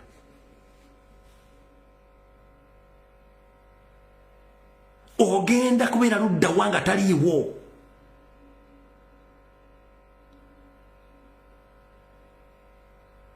Kubanga bano education system bagisse. Nga bwe tumaze obbalaga. Education system bakoze ki? Bagisse. Olwokuba nti obudde nnabutono, kambayitire omwami oli kuba yansabye muyita olwaleero abeeko kyabagamba. Ebisiga tunabyogera olunaku lulala kuba tulina bingi nnyo. Kamuyite.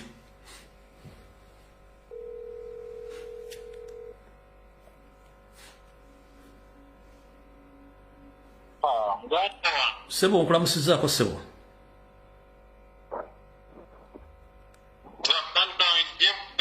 Nkale Sebo nawe gyebaleko.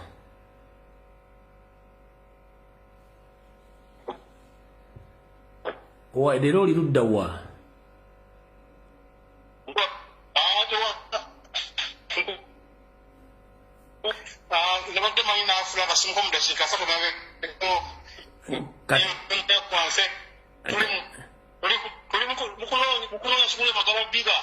Kati oli okipaidi nkulege Sebo?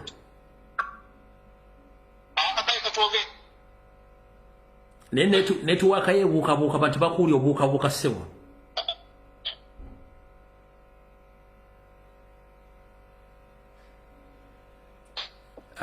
Nkwerekereza Sebo.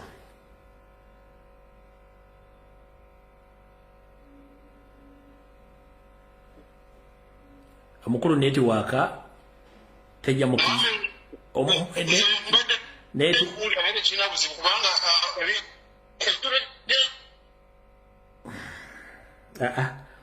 netiwaka ebyanyi bana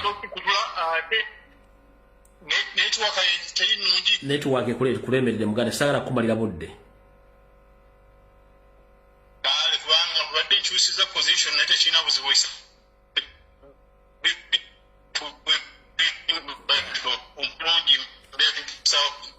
Nja kuzzolola muganda neme kumala budde wabatu batuwuliriza. Anti ffe tetukuwulira obuukabuuka muganda wange.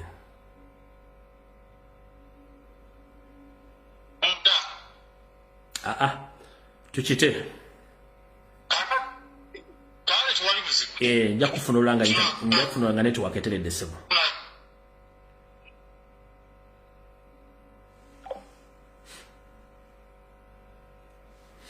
Omukulu netiwaka emuganye bulungi olwaleero kati katuddeko wali kuba kati saagala tubeere nnyo mu politics. Kati politics kansoke muteekeko essadi kansoke mbakalakatireko eno ku lw'ettaka eno munansonyiwa omukulu netiwaka emutima ye kansoke mmale obbakalakatirako eno ku sayidi one politics kati mutadde wali kansoke mmale obbakalakatirako eno essayidi yeeruwa eddakiika ziryaga 3 kansoke mmale obbakuvugira osooka ompulire bulungi nnyo.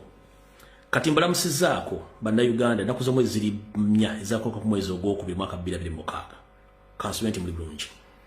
Ngenda kusaba buli muzadde yenna gy'oli munnayuganda wali mu diaspora oba oli waka watugamba nti ensobo ekyusa amaaso wattunga n'envuba okyusa. Ensobo ekyusa amaaso wattunga n'envuba okola ki nga n'envuba okyusa. Mbadde mbanyonyera ku basajja abali mu gavumenti ya Museveni bagitambuza. Si Museveni yatambuza gavumenti, no, basajja abali mu gavumenti mu Ndoba n'Abaganda batambuza gavumenti. Museveni talina bwongo ne banete balina bwongo bwabwe badde bakola mbadde mbiraba byonna nga bifu babbi bafere batemu. Kyova na mu current situation right now tosobola kunga nti olina owawangudde obulungo okyakidnapping okyatto otadde amagye ku kkubo ng'ova n'okola statement ezekitegeeza nti bantu tebaasoma bayiga buyizi ne tebaasoma bayigira ku mulimu kale otuvuddewo mu mbeera ya musobo ekyusa amaaso nga n'envuba okyusa. Kino njala kiddeyo ku bazadde mwenna oba osula mu Kampala oba osula mu bitundu ebiranye Kampala mu Uganda yonna nga saawuddemu muddemu buto mutegeka abaana bammwe. Muddemu buto mutegeka abaana bammwe. Abaana beetaaga okutegeka. Beetaaga okuteeka batya? 1. Ensi nga bw'eri mulina ogisomesa abaana be bagitegeere. Nga bwe bagira basibu eri ensi eri birala. Mu kubeera ebirala kiri mu buyinza bwabwe okwerwanako. Bwe baterwanako buli kimu kigenda bayita mu ngalo. 1. Muwulira nnyo nti stress ziri ku kye teziri ku kye kubanga baagala. Nakusomesa dde kino nti bannayuganda basinga obungi mu diaspora nga nange mwendi. Ekitundu ekimu kino nga bantemyewo omuto wano wakati ekitundu ekimu kiri Uganda ekimu kiri mu diaspora. kati omulimbiri guba gwagabanyizzaamu emirundi ebiri. Kanabali Uganda basinga obungi yembeera gye balimu lwakuba tebamanyi batya. Amaze okusoma anoonyeza omulimu gubuze n'agamba kanfune passport ngende e Bulaaya anoonyeza visa egaanye. Oyo ne kati obulamu bwe buli bwapatitioningwamu emirundi ebiri. Okitegeera? 1 nti abaana basinga obungi tembategese mu mbeera kugiyitamu. Omuntu yenna yali ayise mu mbeera enzibu si mwangu nnyo wakukonvinsinga nawakuggyako wini mu ngeri yonna. Era n'omuntu ayita mu mbeera embi n'afuna waali si mwangu wakubulya boozi bya kisiru. Era si kyankusanga muntu nga yayita mu mbeera nga yagiyitamu n'omu social media ng'asinika erinnyo oba ng'ayogera emboozi zitakwatagana. Era bamula basinga okuwemula ku social media be baba ne bayita ba Jaden, abaana yana abadde bakolidde ku biskuiti ku blue band byebyana, naye omuntu yayita mu mbeera nga yakuzibwa n'atulina ayisibwa omwana oyo asobola okweyimirizaawo. Goba document night shift economy Uganda esinga obungi abasinga ogikola batobi.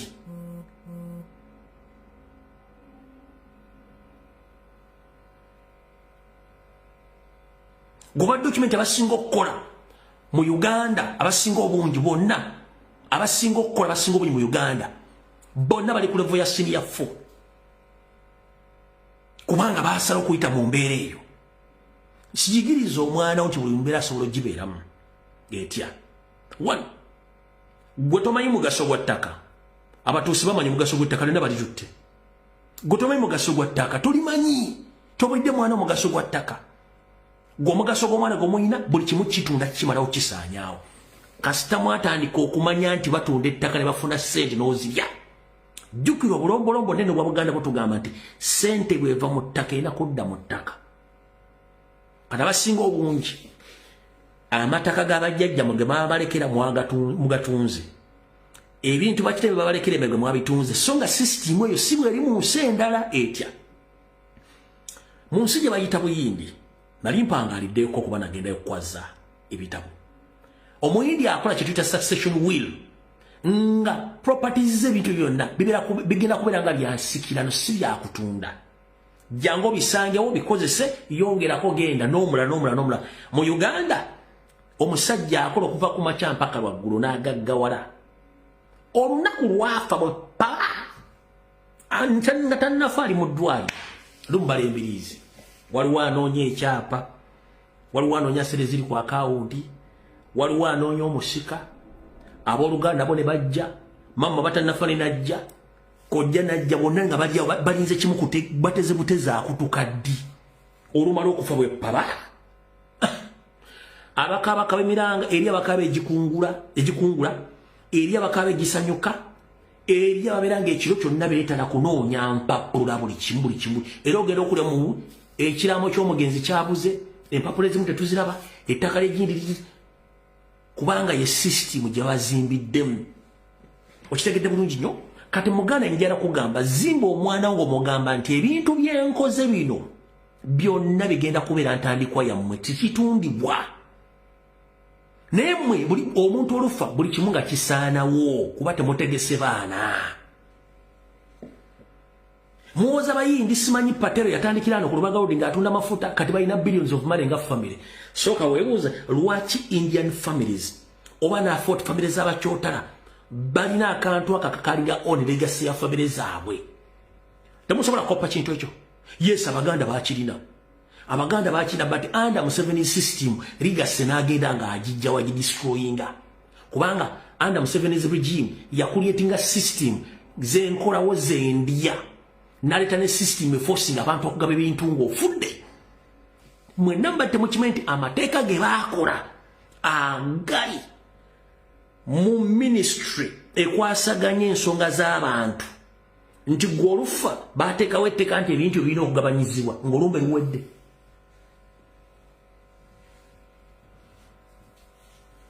Nti ne family bakyajwa option ya kutuuza abaana baga nti bana ebintu bamuzadde.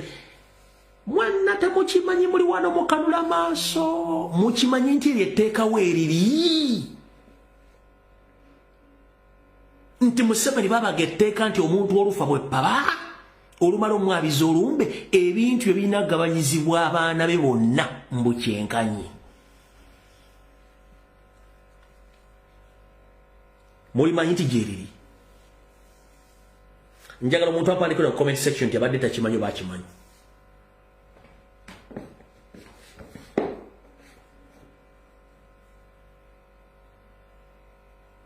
Ewa administrator general Museveni baliwandiika lwaki? Kubanga it was a well organized move to cripple Baganda economically. Why? Akwatamu alina windows entono n'amugamba goma tata afudde abadde alina properties bweziti kati gosobola okukola bwoti ffe tukuwa ssente n'otuguza. Yensonga lwaki muwulira family zirwana n'amataka ne properties simanyi no mwana senga yajja tata namwako ko proti katono simanyi ate abaana batefukidde ettaka balitwala. Kiri mu system temwakimanya nti bakiwandiika. The moment you die etteeka administrator general gyeriri ebintu babigabanirawo with immediate effect. Tebeetaaga mukulu wa kika tebeetaaga mukulu wa kika simwe tebeetaaga simanyani simanyi omukulu w'olujja simanyi omukulu w'omutuba simanyi batuzinga bya no. Kati etteeka gyeriri one to dismantle the legacy and all economic factors ez'abanna Uganda bonna.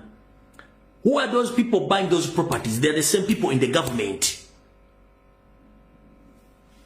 Bino tona ogera bisa ku TV nga babiyogera tebiriyo. Tubaga tukyuse gavumenti tujjeko system mulya musajja toli mu diaspora okoze emyaka 4 olunaku lwofa bagenda bigabana. Mukazi wa toli mu America Bungereza Canada okoze olina properties worth billions olunaku lwofa. Administrator general ino obuyinza obulagira abaana oba tozadde ba relatives bayina right tematema ebintu byonna ne babigaba ate abalamba bawuza n'omufu. Abalamba bawuza n'omufu.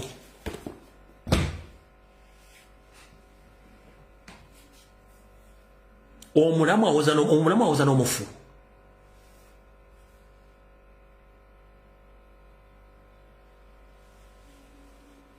Nakyo mbadde nti bakiteeka waawo. Nina ensonga nyingi nnyo lwaki nemedde mu struggle. Ndi bubi naye nina ensonga lwaki nemedde mu struggle. Bye bintu nga bino mumitategeera mutosobola kulabako mu ango nti regime erina okukyuka. Legacy z'abasajja Abaganda bonna abaali well off economically zonna Museveni azisse via those laws ziyateekawo. Omwana najja nongamba tusimanyi taata oludde okufanze omugabo gwe gupe ngokyali nkuwa ebintu nga nkyali mulamu kukunze. Nakugamba konti zinagaba ne wakitange oba ne kintu kyenafuna.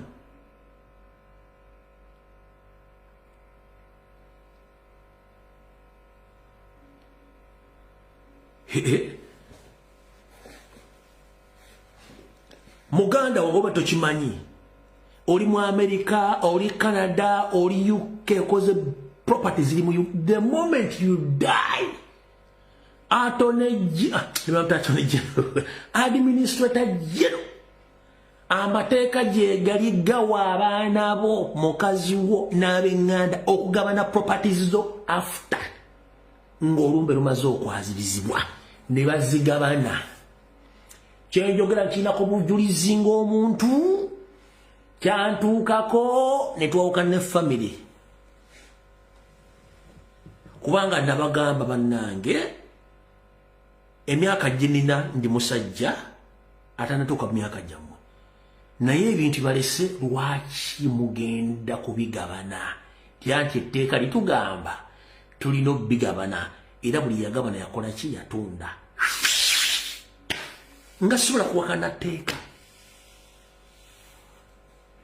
Nenga gwe musajja wattu olya pizeemu nenda n'ogiteeka mu firiji olya kopo ka chai kamu n'olaba TV n'ekutama ebigere binnyoga n'ozimba ebigere n'okola shift after shift nga tewebasere mu njuyo embaata nezigabana properties zo.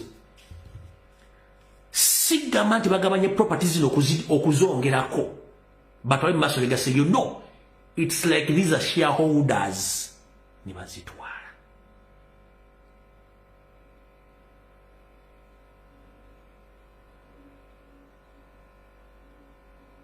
Kati kyali wanga ali mu diaspora buli wakola $10 sooka olyekaaga lyakaaga genda ovunyule enkoko yo eri organic chips zo onyweka bia ogendeko mu ndongo onyenye bugali benjole ensanvu gyoba osindike Kampala bagitetenkanye bonofa.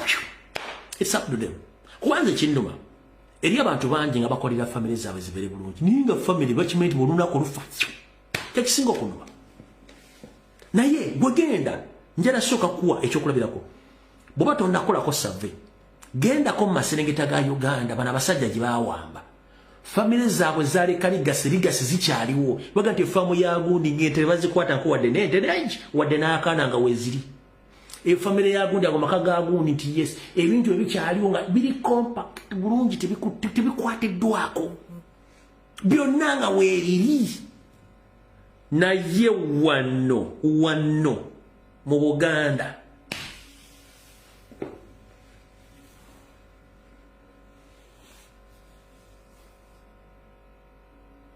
mwenateka temati ninge wonodebe kaba kola comment section tibali manti jeriri jajja genda ku corridor ye sente zo abaana baliteme muri togeza no gamo nkolera abaana bange buno bibayi mu bukoli masima ye nkolera abaana bange genda olye ku sente zo. Nkugamba kino kidde obuyimba obera ku social media okole ku TV nswe nkolera abaana bagenda olye ku sente zo.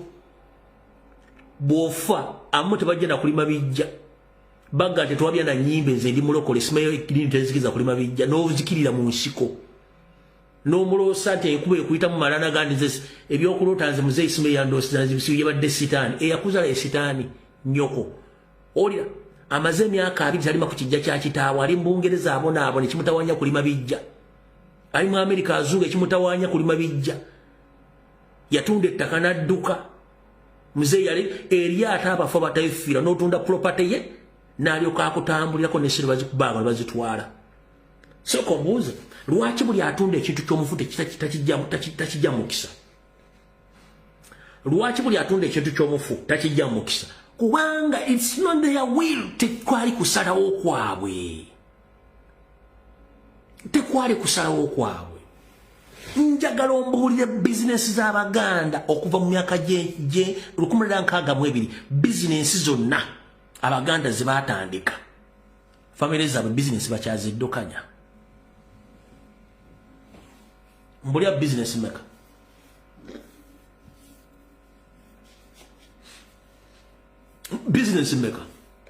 zomanyi negende Bungereza genda mu America basajja bakyaddukanya franchise abakitabo ne bajjajja bakyaziddukanya genuinely zimuvinga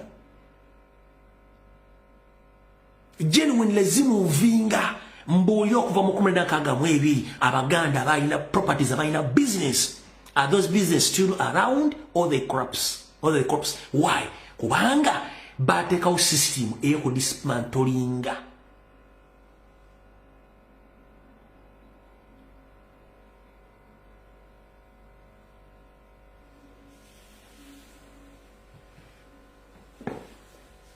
Kati Museveni azimbye empire. Bazimbye empire, bazimbidde abaana n'abazzukulu. Balina mansions Miami, Florida, California, Boston, UK, Canada, Europe, Rwanda, Angola, buli kimu. Era administrator ko bali ku papula. Era ne wills zaabwe zigamba oba current wills zabakazi baka nti ebintu byaffe bigendanga maaso. You control family properties and businesses tezitundibwa muri yawo. Babesinga ku sente z'amazomu w'omusolo. Babesinga ku natural mineral resources zammwe ezandibadde zizimbe eggwangere kubanga temukimanyi. Bazimbye zikamsi ka mwesi, bazimbye zi hostelo, bazimbye za arcade, bazimbye zi factory. And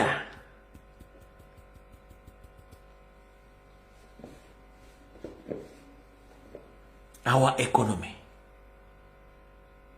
Bazimba legacy. Gwe legacy liruddawa. Mataka gonna mugatunze. Mugabaguziza. Kujjako omuntu omwana gwe mmanyi kati mu Rwanda ani? Yes, mu Rwanda. Mu Rwanda businesses zikyatambula. Mu Rwanda businesses zikyatambula bulungi nnyo. Business za Rwanda zikyatambula bulungi nnyo.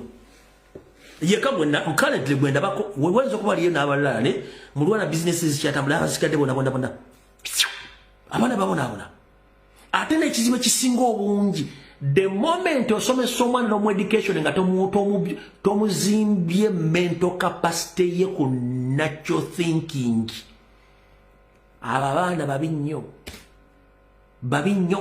Abaana yamusomeseza n'afuna masters nenga naturally common sense tomuzimbe na kumu building oyo mwana mubi nnyo family ono agenda gisaanyaawo. Kubanga one abasigadde bona balabira wansi obigere what. He doesn't care manyi yasoma.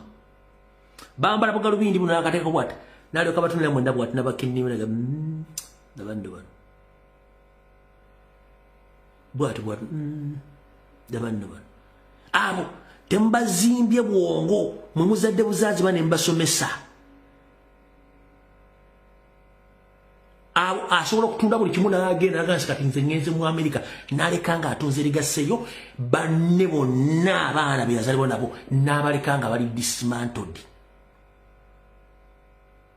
Ezentalo zona mu family tezizzeewo nti zibadde ziri menti okubeerawo no.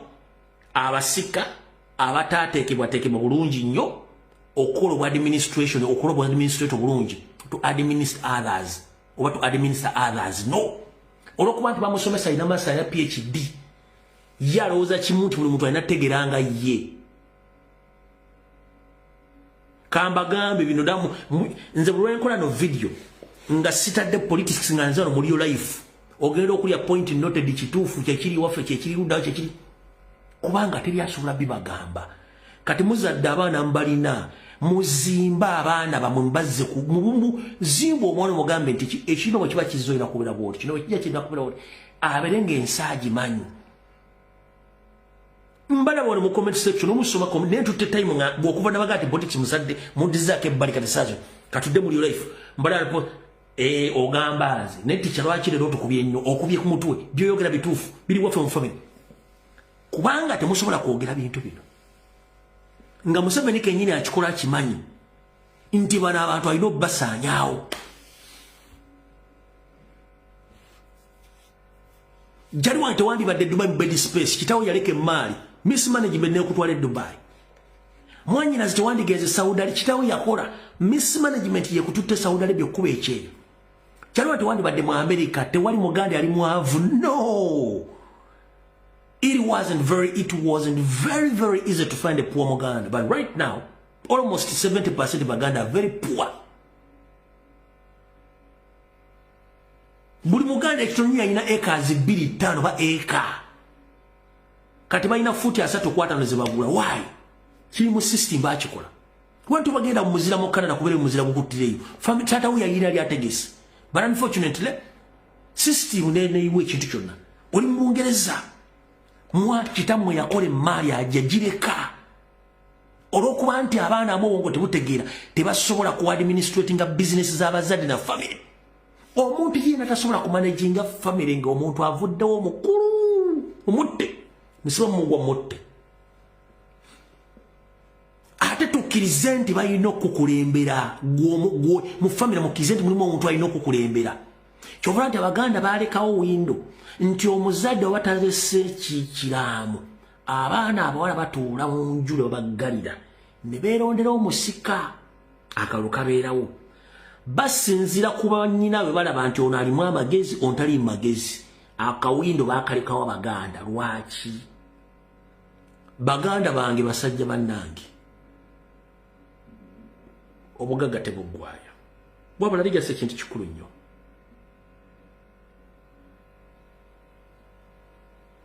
Fena tuli kubye bino kubanga sitwagala no mbeera yetu tutetuleseeyo. Tewali wano yazaliwa muzadde nga talina kye lyakoze mu bulamu.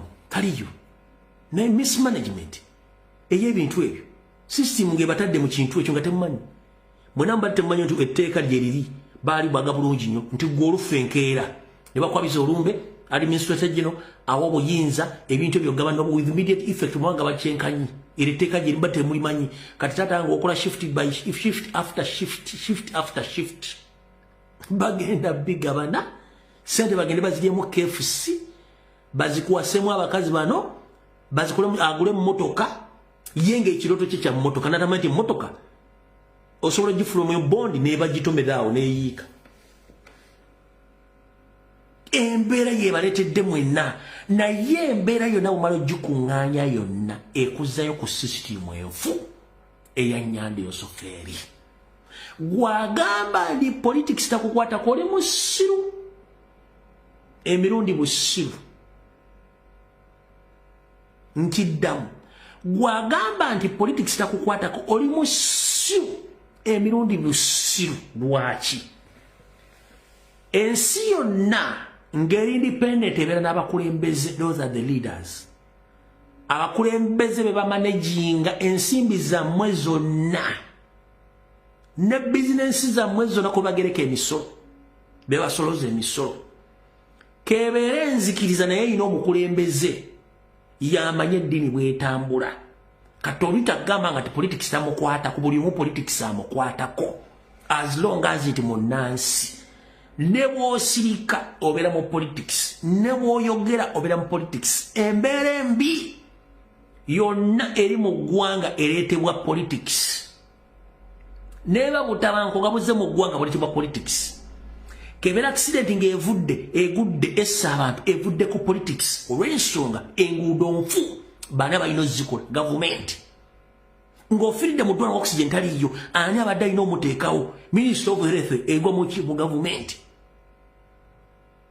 omwana wa buliddwa omulimu kiki minister of labor ekola mulimu ki erina okukwatagana gavumenti okulietinga emirimu gavumenti bakubyeko ettaka judicial system eri mu kimu gavumenti bakuttidde omuntu olina genda mu mateeka ani afuga mateeka gavumenti ompulira bulungi nnyo ogenze bulaayi ofunidde ebizibu ani alina okukimayo embassy yani eri under gavumenti passport ya nnyoko passport gyotambulirako ya nnyoko sente zoliko kuliko ekifaananyi kya nnyoko kya kitaawo kya bulazawo kya konyo kya mugandawo passport eriko Republic of Uganda sente ziriko the Republic of Uganda nekyapa kyolina kiriko the Republic of Uganda yofuze byenkwatako the moment olina ekintu kyona kiriko Republic of Uganda kitegeeza you are controlled and you are under politics mwebuza amagezi omusolo gw'osasula lisiti eriko ki Republic Uganda Revenue Authority ekitongole kisoloza omusolo ku lw'abanna Uganda ekya Uganda you are under politics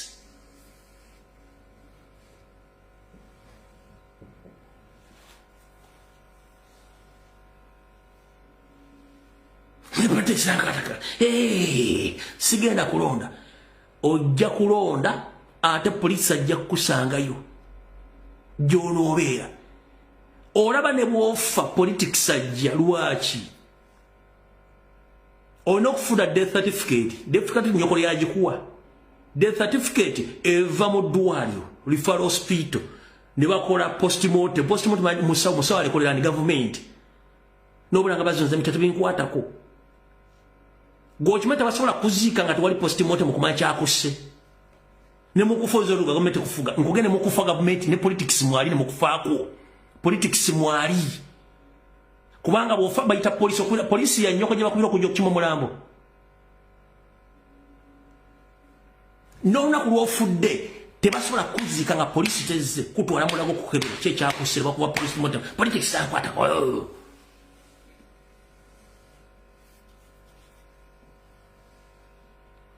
buli kimu kirimu politics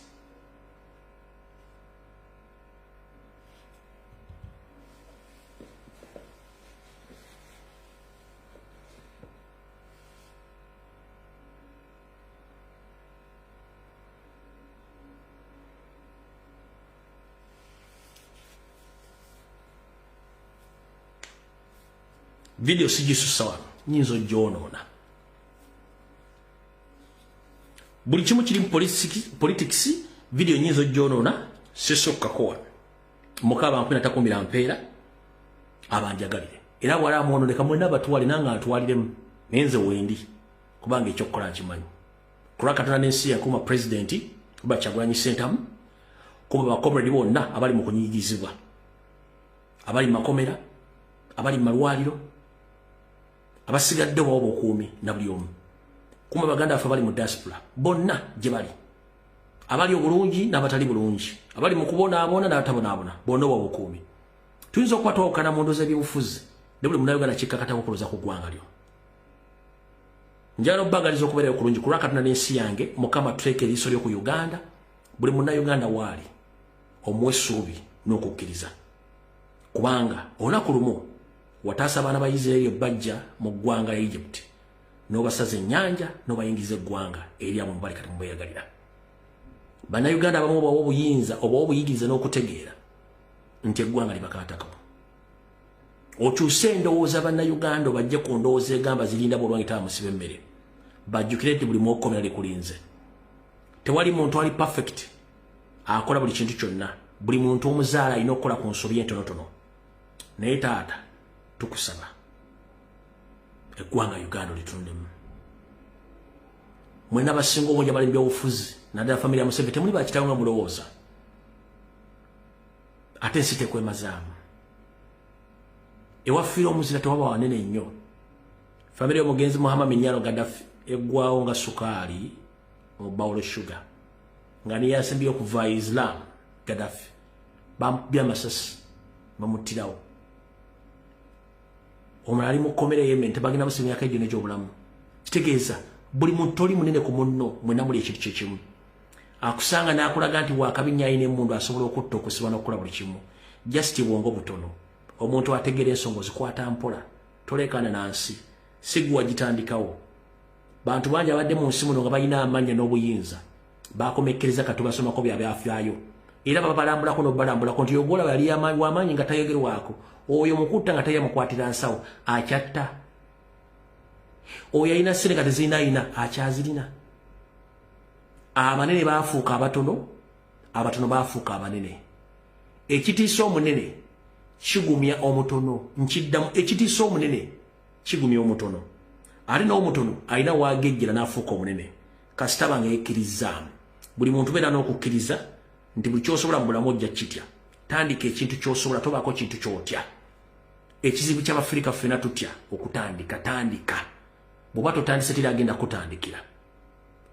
Mukama wa 10 takomera mpeera. Mweramu.